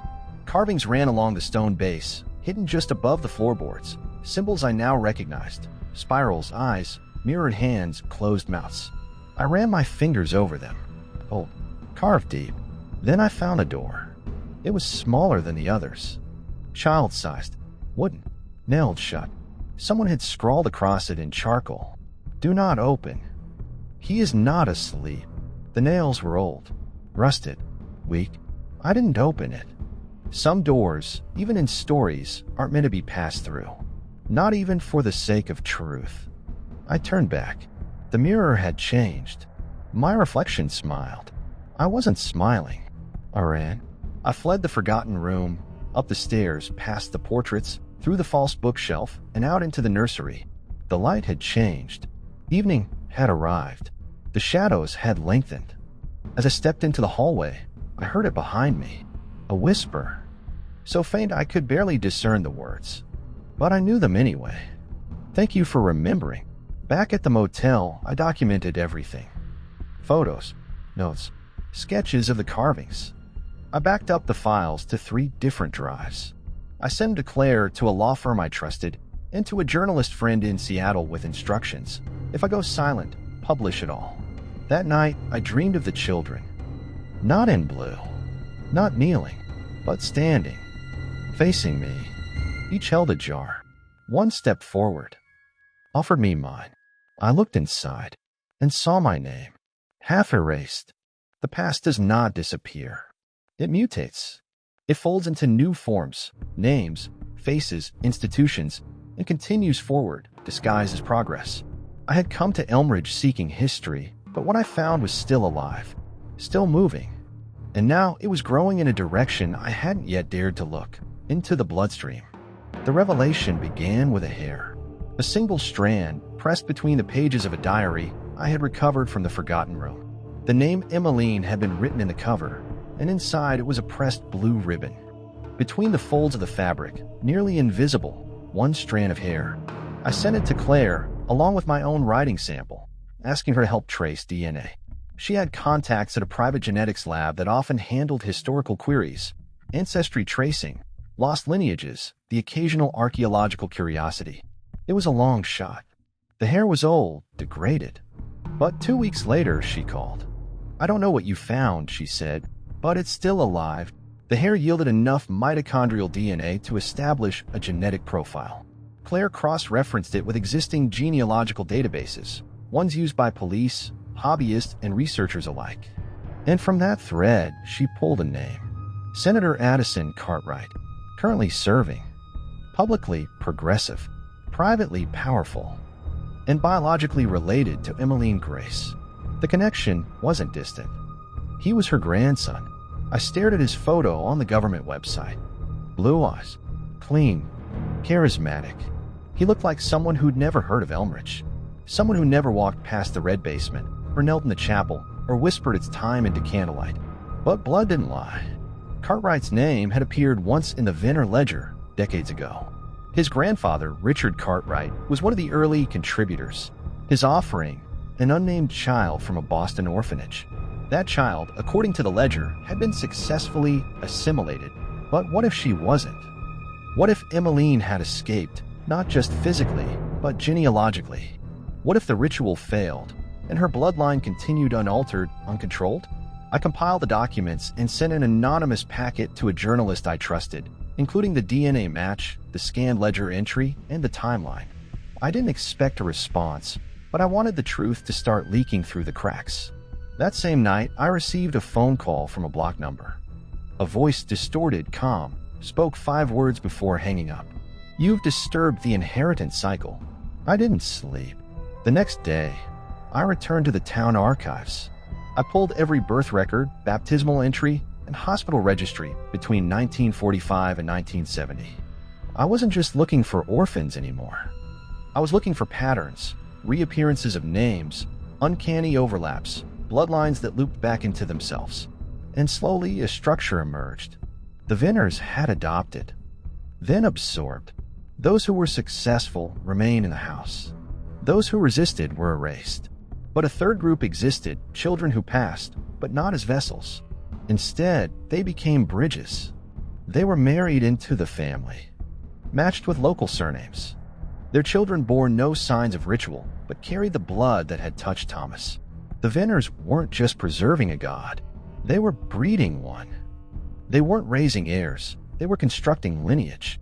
Genetic threads, carefully curated, passed down through generations until every influential name in town shared a fragment of the same rod. One family stood out, the Morrises. Town council, school board, library trust, hospital board, all connected to the Morrises. And then I found it on a death certificate from 1987.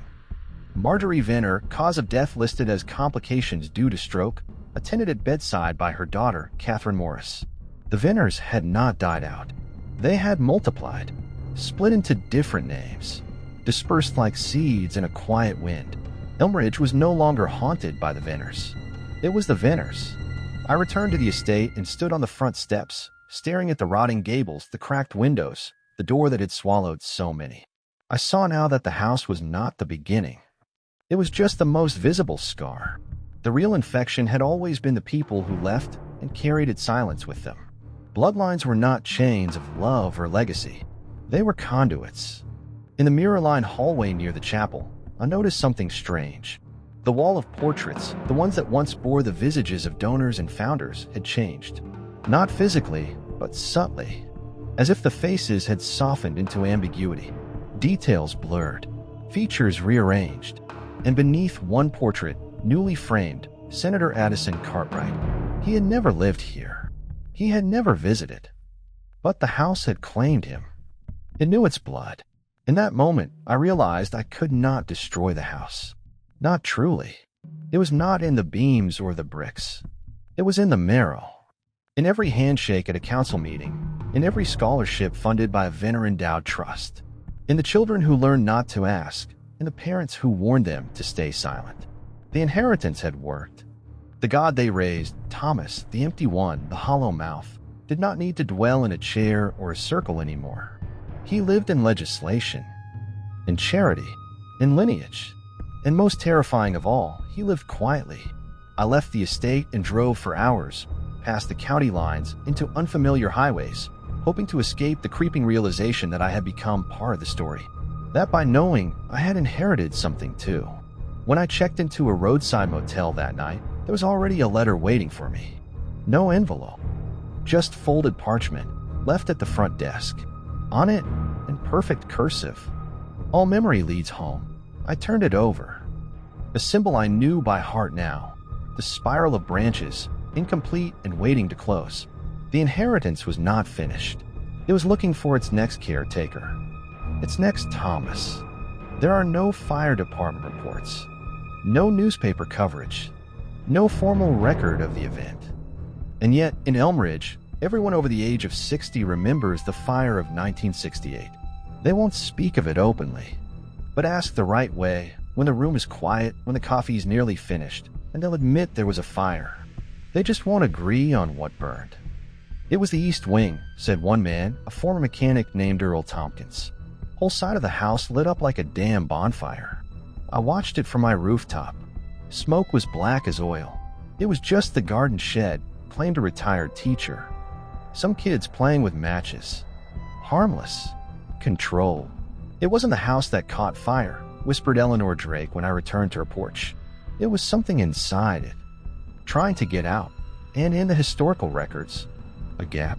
Town files for July through October of 1968 are missing from the Elmridge Municipal Archive. Torn pages. Blank indexes. One box labeled Venners 1968 contains nothing but moldy folders and water-damaged photos, most of them too distorted to identify. But in the basement of the library, hidden in a drawer behind rotting periodicals, I found what I needed. A letter. Unsent. Dated August 3rd, 1968. Written on estate letterhead. Addressed simply to the order. The author was Margaret Venners. "We can no longer contain him." The letter goes on. "The circle has failed. The mirrors have cracked. He speaks in every room now, even through the mouths of the sleeping. The children have begun writing in their sleep." One drew the spiral in her own blood across the nursery wall. The fire was not sabotage. It was retaliation. He knows we tried to bind him. He knows we are weakening. The chair will not hold him much longer. It ends without a signature. The writing trails off mid-sentence, interrupted by a jagged ink stroke across the bottom of the page, as if the pen had been dropped or yanked. According to every local source I could find, Margaret Venners died later that year. No autopsy. No obituary. Her death was listed in church records with a single word, expired. But she wasn't buried. There's no grave. Only a plaque in the family crypt, Margaret Venners, 1901 to 1968. The light remains. It was the word light that struck me. The fire hadn't just destroyed part of the house. It had left something behind. Claire contacted me a week after I sent her scans of the letter. She'd been digging deeper into the genealogy, tracing not just biological descendants, but behavioral anomalies. Children born in Elmridge who had gone missing, reappeared, or demonstrated unexplainable psychological symptoms. One name appeared in multiple threads: Helen Park. Born in 1961. Disappeared in 1968. Reappeared in 1970. No explanation. Adopted by a family 3 towns over. Never spoke of her past. Committed to a psychiatric facility at age 24. Persistent identity disturbances. Her medical notes, obtained via a sympathetic nurse, contained repeated sketches: a chair, a circle, a spiral. And one phrase, scribbled again and again: "I was the fire." I found her in a care home outside Albany. She was 59, frail, but alert. When I entered the room, she looked at me and said, "You've been to the basement." I froze. She smiled, not warmly, but knowingly. "I tried to burn it," she said. "That was me. I broke the circle." "You lit the fire?" "No," she said, "but I helped it start." I opened the door. I told the others to remember. That was the only way. Fire doesn't just destroy, it reveals. She reached under her pillow and handed me a photo. Black and white. Blurry. A child in a hallway, lit by what looked like candlelight. The shadows behind her formed a shape. Tall, faceless, arms outstretched. A faint spiral etched into the wall. "That's me," she said. "I don't see your face." I didn't have one then. I asked her what she remembered from the fire.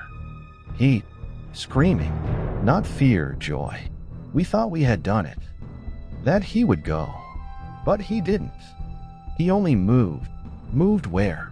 She looked at me, eyes full of pity. Into the name. I left shaken. More than ever, I understood. Thomas was no longer a boy. Not even a ghost. He was an idea. A possession. A title handed down, embedded like marrow into those chosen, those prepared. The fire had not purged him.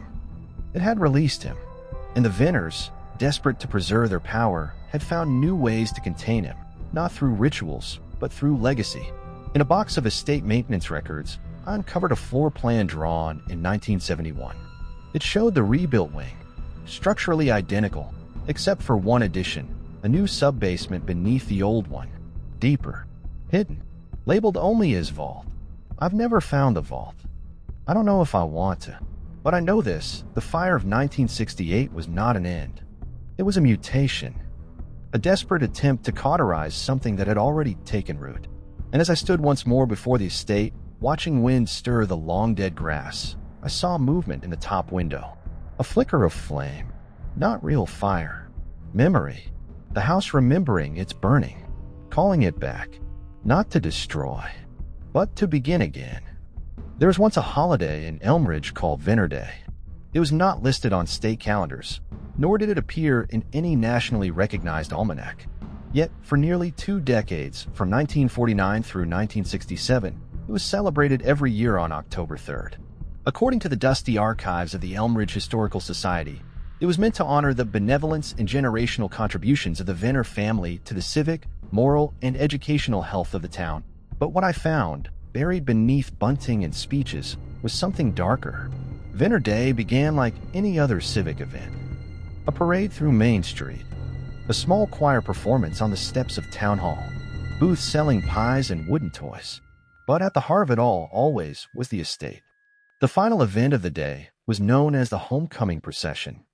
The town's children would line the front lawn of the Venners estate in matching blue sashes and carry small candles in a quiet circle around the garden. They were not orphans. They were not students of anyone's school. They were chosen. Photographs from the early years are eerily consistent. 10 children, always 10, standing in symmetrical formation around the chair. Always the chair. They smiled, but never showed teeth. Their hands clutched the candles too tightly. The flames flickered even when the wind was still.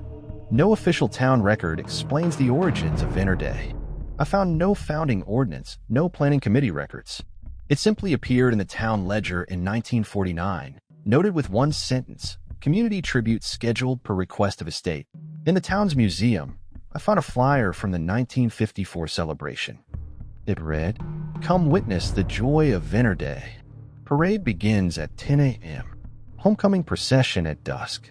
10 candles, 10 names, 1 house. Be still and remember." That phrase again, "be still." It followed me through every room, every hallway, every file connected to the Venners. The phrase didn't just symbolize obedience. It was invocation. It was identity removal. Preparation. The most disturbing account came from an old man named Vincent Mallory, who had been one of the candle bearers in 1961. He had been 8 years old. When I found him, he was living in a senior facility 3 hours from Elmridge under a different name. His record showed he'd changed his surname legally in 1982. When I asked why, he just said, "I didn't want to be called back." Vincent remembered Venners Day vividly. "They picked us weeks in advance," he told me. "We didn't volunteer. No one did. They just show up at school and hand your teacher a card. You went home with it, and your parents didn't say a word. They knew better." He remembered the rehearsal. How the children were taught to stand in perfect stillness. How they were told not to speak once they entered the garden. "We were supposed to hum," he said. "A low sound. One pitch. Like a tone. But only when the bell rang." He remembered the feel of the candle wax dripping onto his hand. The heat. The waiting. But most of all, he remembered the voice. "I don't know whose voice it was," he said. It didn't come from any mouth. It was inside, like it pressed into your thoughts. Just one sentence. "Do you want to stay?" He said he almost said yes. He said part of him still wants to. I asked what happened after the ceremony. They told us we'd never speak of it. We didn't forget, but we acted like we did. Our parents smiled like nothing had happened. And every year after that, I waited to be chosen again. But I never was. He paused. I think I failed. That word again, failed. The language around the Venners was never about success in the traditional sense.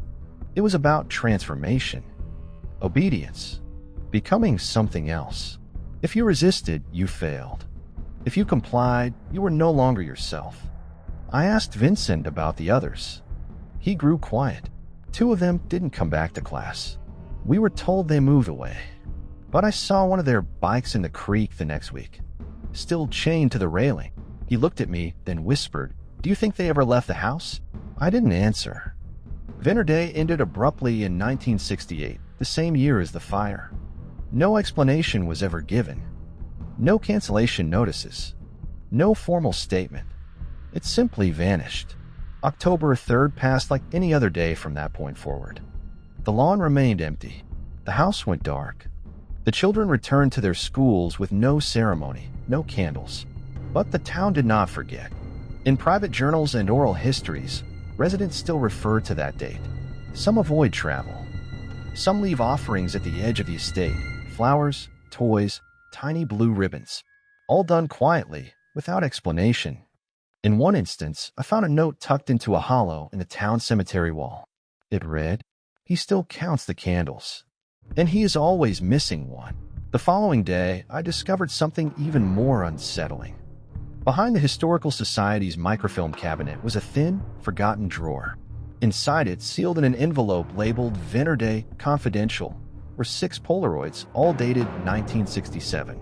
They showed the same garden procession, but in the background of each photo, partially hidden behind trees or windows, stood a child in blue who did not match the others. The same face in each photo. Older, smiling, holding a candle, though not part of the ceremony. Watching. The photos were analyzed by Claire's team. The figure was the same in each image. Not similar, not related. Identical.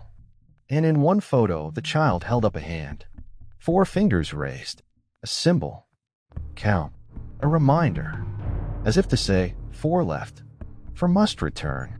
When I asked Claire what she thought it meant, she said, maybe Venner Day never ended. Maybe it's just waiting for the rest of them to come home.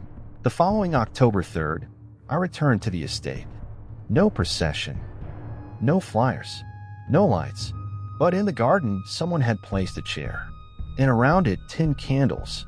9 of them lit. 1 remained unburned. Waiting. It began with the photographs. Dozens of them. Stacked neatly in shoeboxes and brittle albums in the back room of the Elmridge Public Library. Unmarked and uncategorized. I had been searching for yearbooks, hoping to track the children selected for Venner Day across school rosters. But what I found instead were images with no names. Just soft, fading glimpses of faces that had all been altered. It wasn't damage. It was intent. Every child's face, without exception, had been cut out. Not scratched, not blacked out, not hidden under ink. Cut. Removed with precision, as though extracted surgically with a scalpel or razor blade.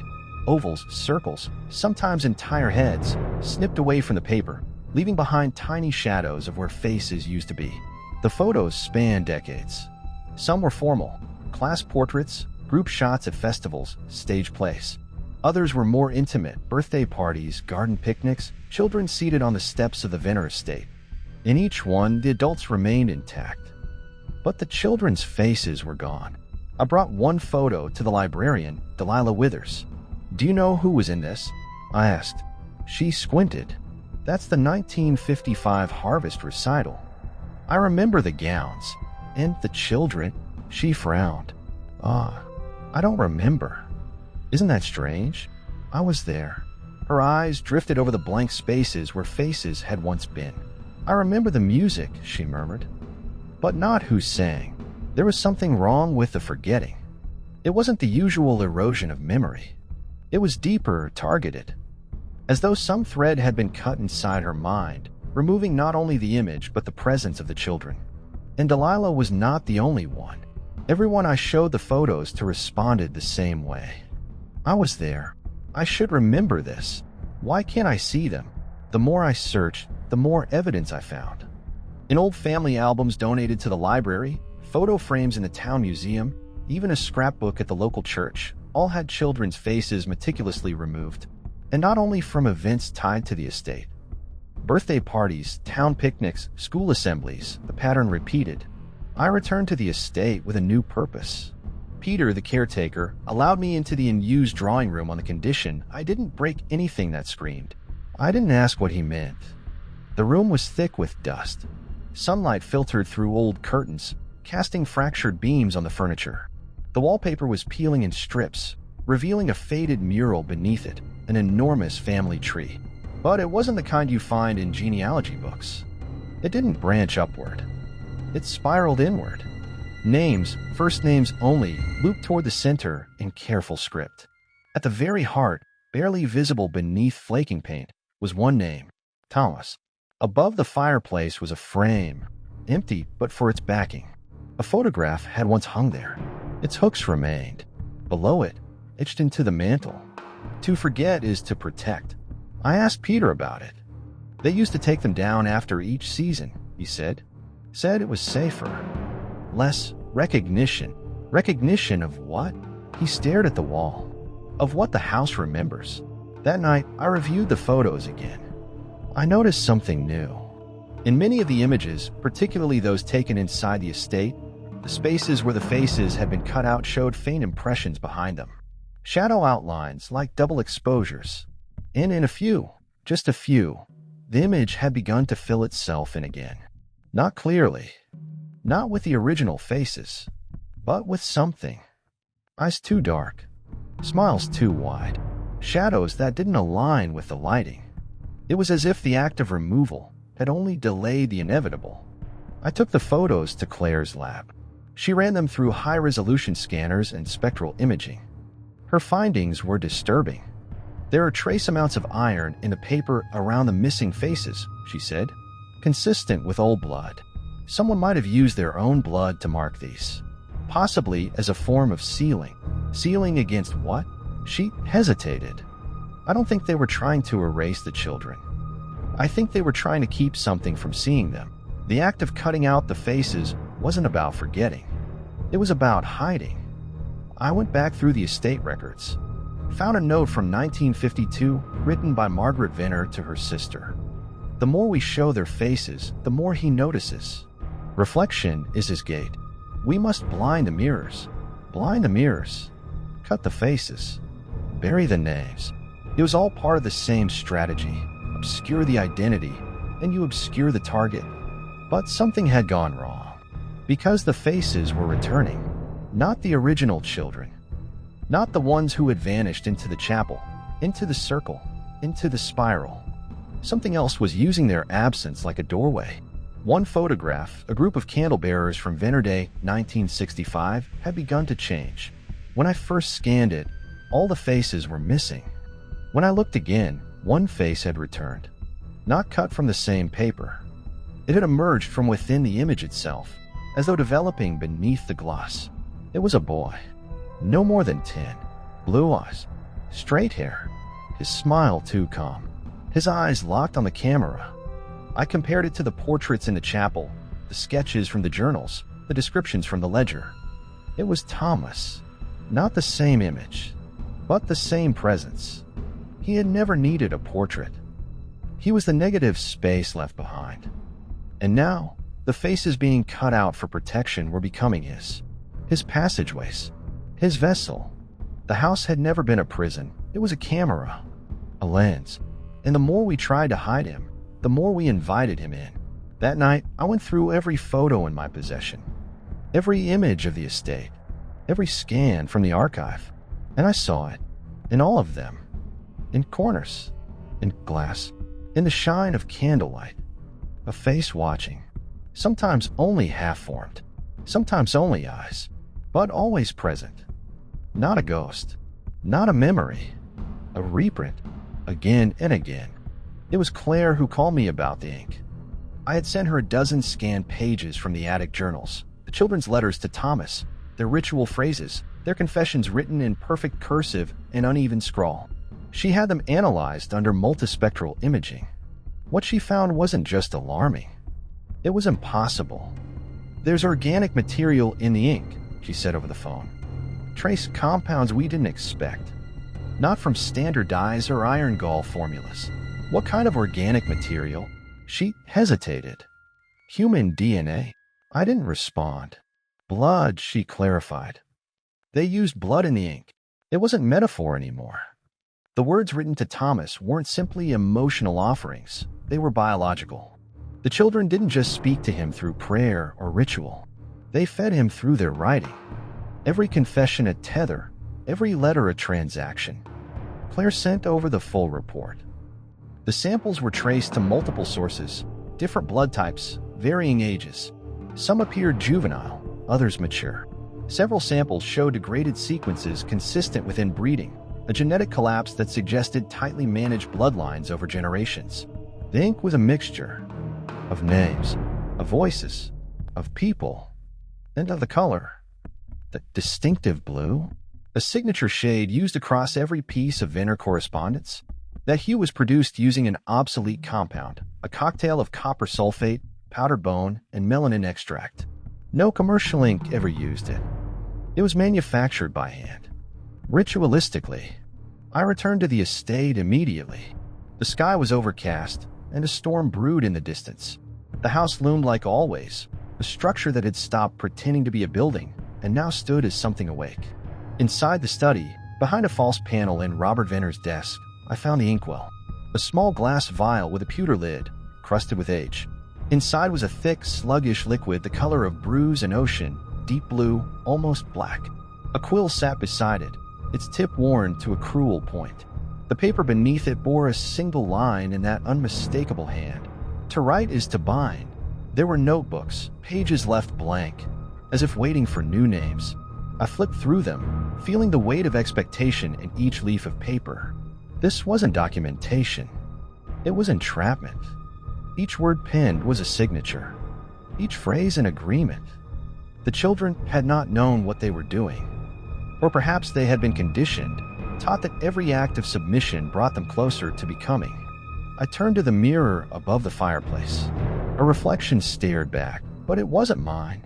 It was a child's face, not fully formed, blurred, like a charcoal sketch left in the rain. But the eyes were clear, not wide with fear or innocence, but narrow. No, watching. I turned. The room was empty. The face remained. I left quickly and drove straight to Claire's lab. She had done further testing, scraping residual ink from the corners of the letters, analyzing the chemical behavior under heat. What she found terrified her. "The ink responds to temperature," she said. "To breath, to touch. When we warmed a paper, new writing appeared." "What kind of writing?" She showed me. Invisible text that had never been seen under normal light now revealed itself. Spirals. Commands. Names repeated hundreds of times. Phrases like, "He is the pen. We are the script." Ink remembers what flesh forgets. One letter bore a map of the estate, but not as it stood today. A subterranean structure beneath the basement, branching like veins. At the center, a chamber labeled the archive. "This is where they kept the originals," Claire said. "The first writings. The first names." We both understood without speaking. The children's identities hadn't just been removed. They had been rewritten, stored, preserved in the ink itself. Words, soaked in blood, stored in pages that whispered back. I returned to the estate that night, storm rolling in behind me, wind howling like breath down the chimney flues. I descended past the basement, through the sealed room, and into the red basement once more. But this time I searched for the archive. Behind the chair, etched into the stone, was a spiral symbol. I pressed it. There was a click. A section of the wall shifted. A tunnel. Narrow. Damp. The smell of iron was overwhelming.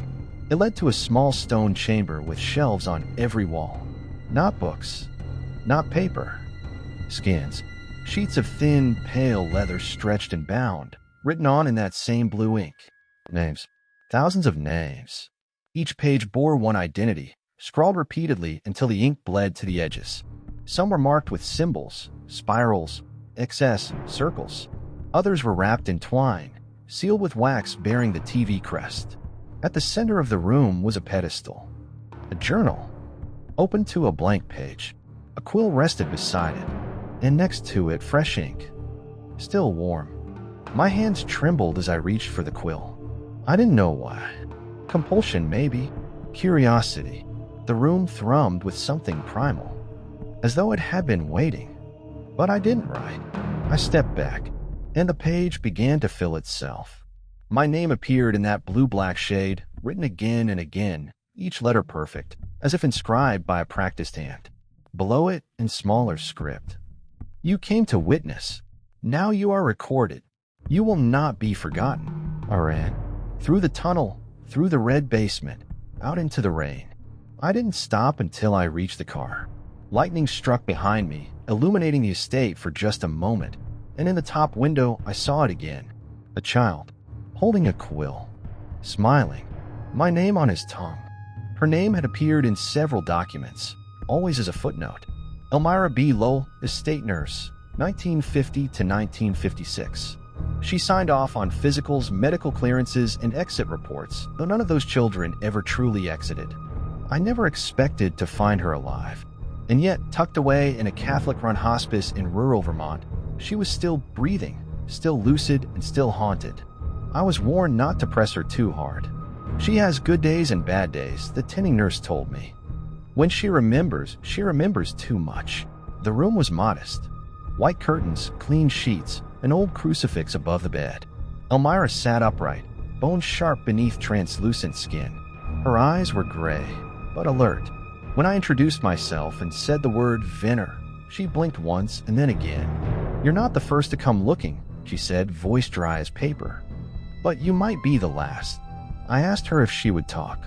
She nodded slowly, and then she began. "They didn't start with darkness," she said. "They started with order." She described the estate as clean, cold, and perfectly arranged. There were no screams, no violence, just rules. And the children followed them like scripture. Her job was to monitor their health, height, weight, pulse, breath. The basics, she said. But they weren't basic for long. She remembered the first child to be chosen, a boy, 6 years old. Healthy, polite, but quiet in ways that made your skin crawl. He never blinked unless you did. It was like he mirrored you, not out of imitation, but because he forgot how to be otherwise. Each week, the children were made to recite mantras. Not prayers, not lessons. Just single phrases repeated again and again until they no longer sounded like words. "It's time. Be still. We are one. We are his." And then there was the selection. "None of us called it that," she said. "We just said, 'Elmira, you'll be attending the circle tonight.' That was the code. The circle happened once per season. 10 children lined up in the chapel. The same chair, the same bell. But the one who had been readied, they always knew," she said. Their eyes would glaze over before the bell rang. They would walk forward without being called. Elmira had been trained not to intervene. She was taught that the selections were necessary. They called it completion. They said the children were being fulfilled, that they were leaving behind the burden of identity, of mortality. She paused. "They said we were saving them." I asked how she coped. "I didn't at first," she said. "I watched a girl, Ruth, walk into the mirror chamber. She was humming, not afraid, just humming. And when she reached the center, she said, 'I see him now.' And then she dropped. She didn't die. Not in the traditional sense. She stood up again. But she wasn't Ruth anymore. Her face didn't change, but something behind it did. The way she moved, the way she blinked. It was like watching a marionette wake up. I asked what happened next. She was taken to the attic. That's where they kept the journals. She would spend days writing. Hours. Her fingers bled, but she wouldn't stop. Blue ink, black blood. Elmira's voice trembled. I tried to report it once.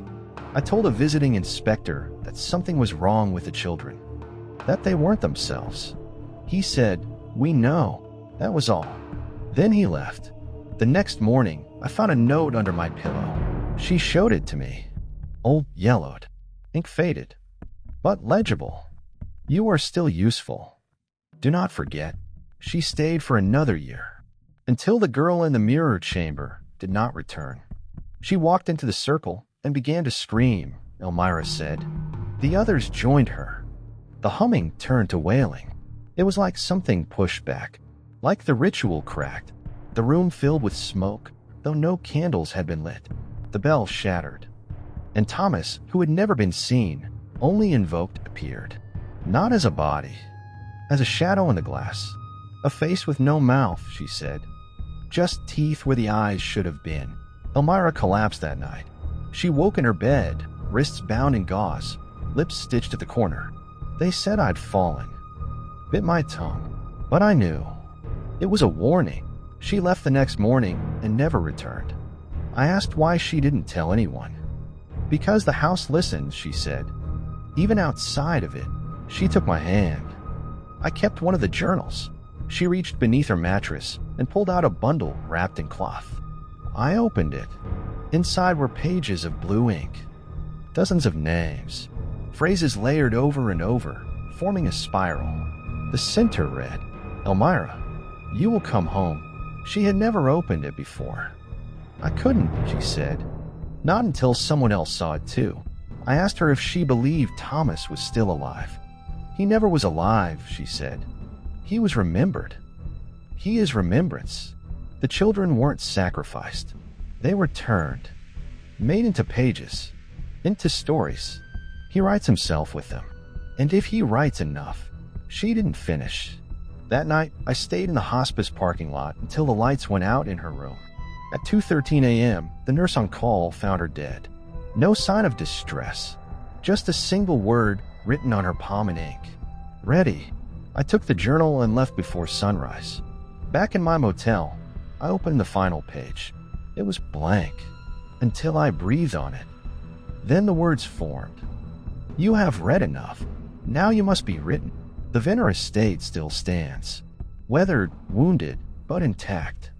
The locals pretend it's abandoned, though someone, perhaps something, maintains it. The grass never grows too long.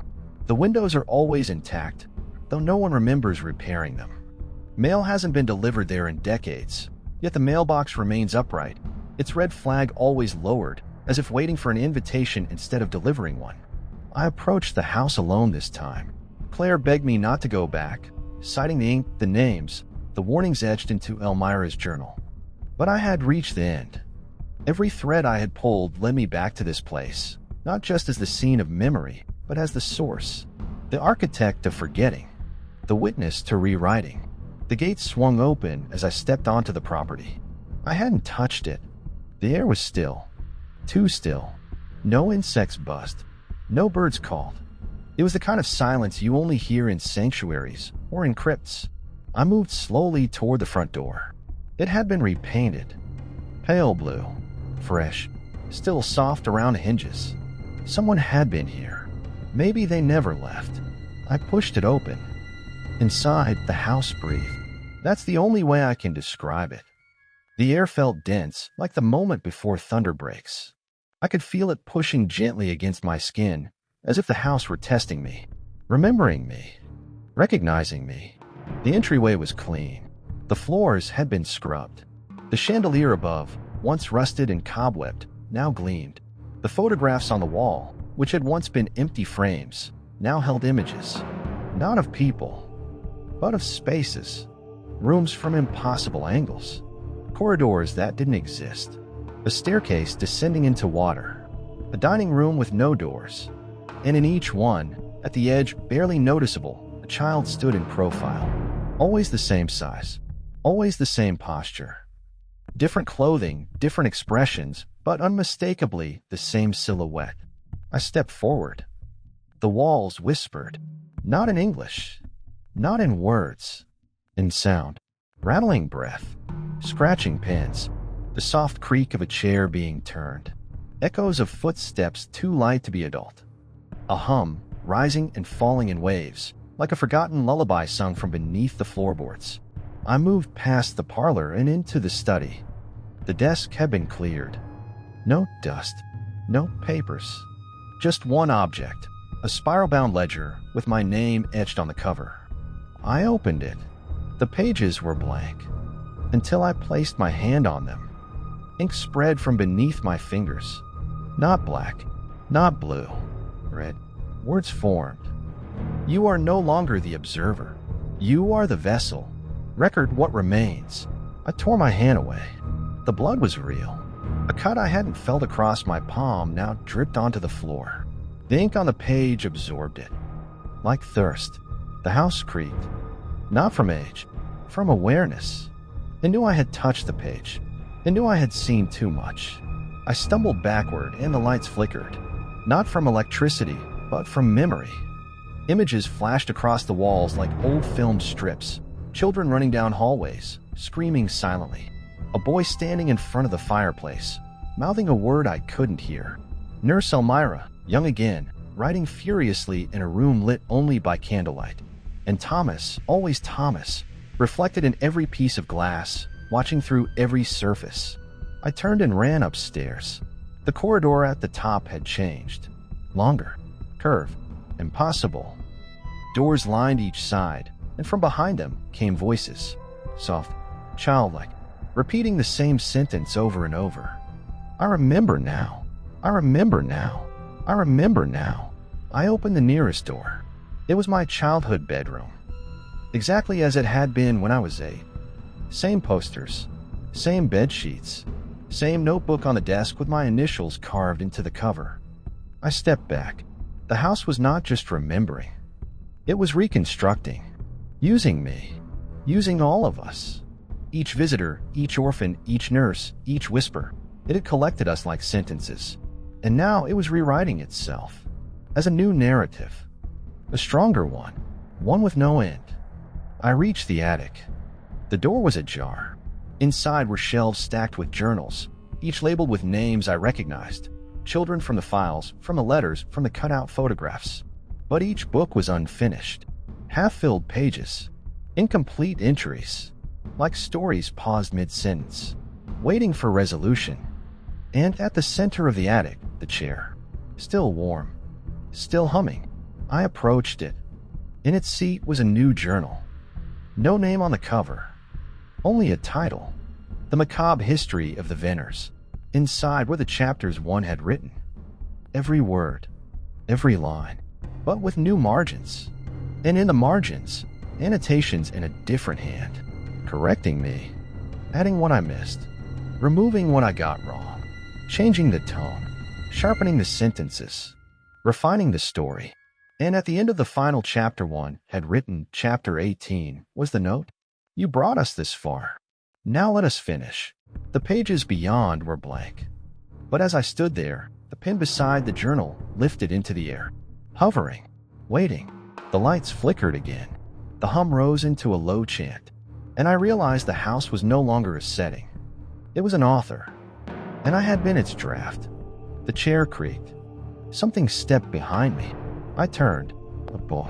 10 years old. Blue eyes. Not smiling. He held a mirror. But it showed only me. With no face. Only words where my eyes should be. Spinning. Bleeding. Rewriting. I took one step back and fell. Not downstairs. Not through floorboards. But through memory. The house devoured me. Page by page. Line by line. Until all that was left was the spiral. There is no record of my visit in the town archives. No video footage of the estate. No trace in the hotel registry where I stayed. My phone, once full of recordings, photos, scanned letters, is now a blank slate, reset as if it had never been used. The files are gone. The cloud storage scrubbed.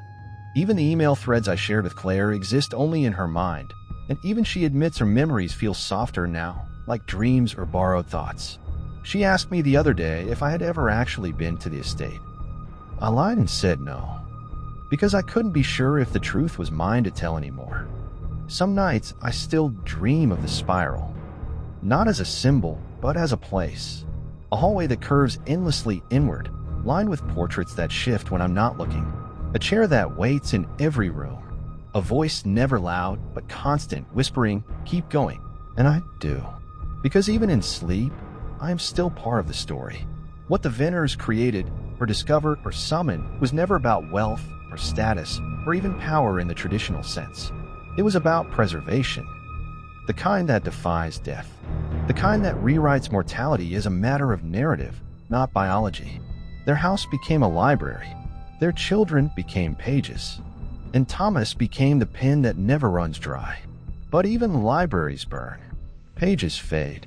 And some stories resist. After my last visit, I tried to write a report. A summary of findings, a dossier, an exposé. It never stayed the same. Every time I reread it, the details had changed. Sometimes subtly, a name altered, a date shifted. Other times drastically, events rearranged, conclusions inverted, tone distorted. As if the document was alive, struggling with its own identity. Eventually, I stopped writing. But the words kept coming. On my arms, in the steam on the mirror, in spilled coffee patterns and cracked tiles on the sidewalk. Sentences forming where no sentences should be. "We remember for you. You were never outside. There is no end, only editing." One night, I received a package. No return address. Inside was a child's drawing, crayon and watercolor on old paper. It depicted a house on a hill, smiling sun, a boy in the foreground holding hands with two adults. But the adults had no faces. On the back, in red pencil, "Thank you for telling our story." I burned it. But the next morning, it was back on my desk, untouched. I mailed it to a friend in New York. It arrived before the package had even been picked up. I stopped trying after that. The Venners estate has not been listed on any map since 1973. Aerial views show only trees. GPS directions reroute endlessly. But the house is still there. People still find it. Or rather, it finds them. Children vanish every few years. Some linked to the town, others drifters, runaways, foster kids. Each time, there is no sign of struggle. No witnesses. Just a final entry in a diary, a single phone photo that won't open, a scribble on a napkin in a hospital waiting room. Each disappearance is followed by silence, as if the world agrees to forget. But some remember. A few, like me, who went looking and returned fractured. Some who escaped with only fragments, memories that flicker in and out like faulty film reels. They gather online now, in encrypted forums and closed groups.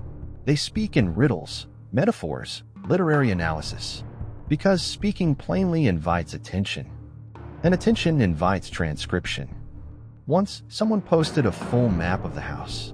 They claimed it was built on a Fibonacci spiral. That each wing represented a different genre of memory.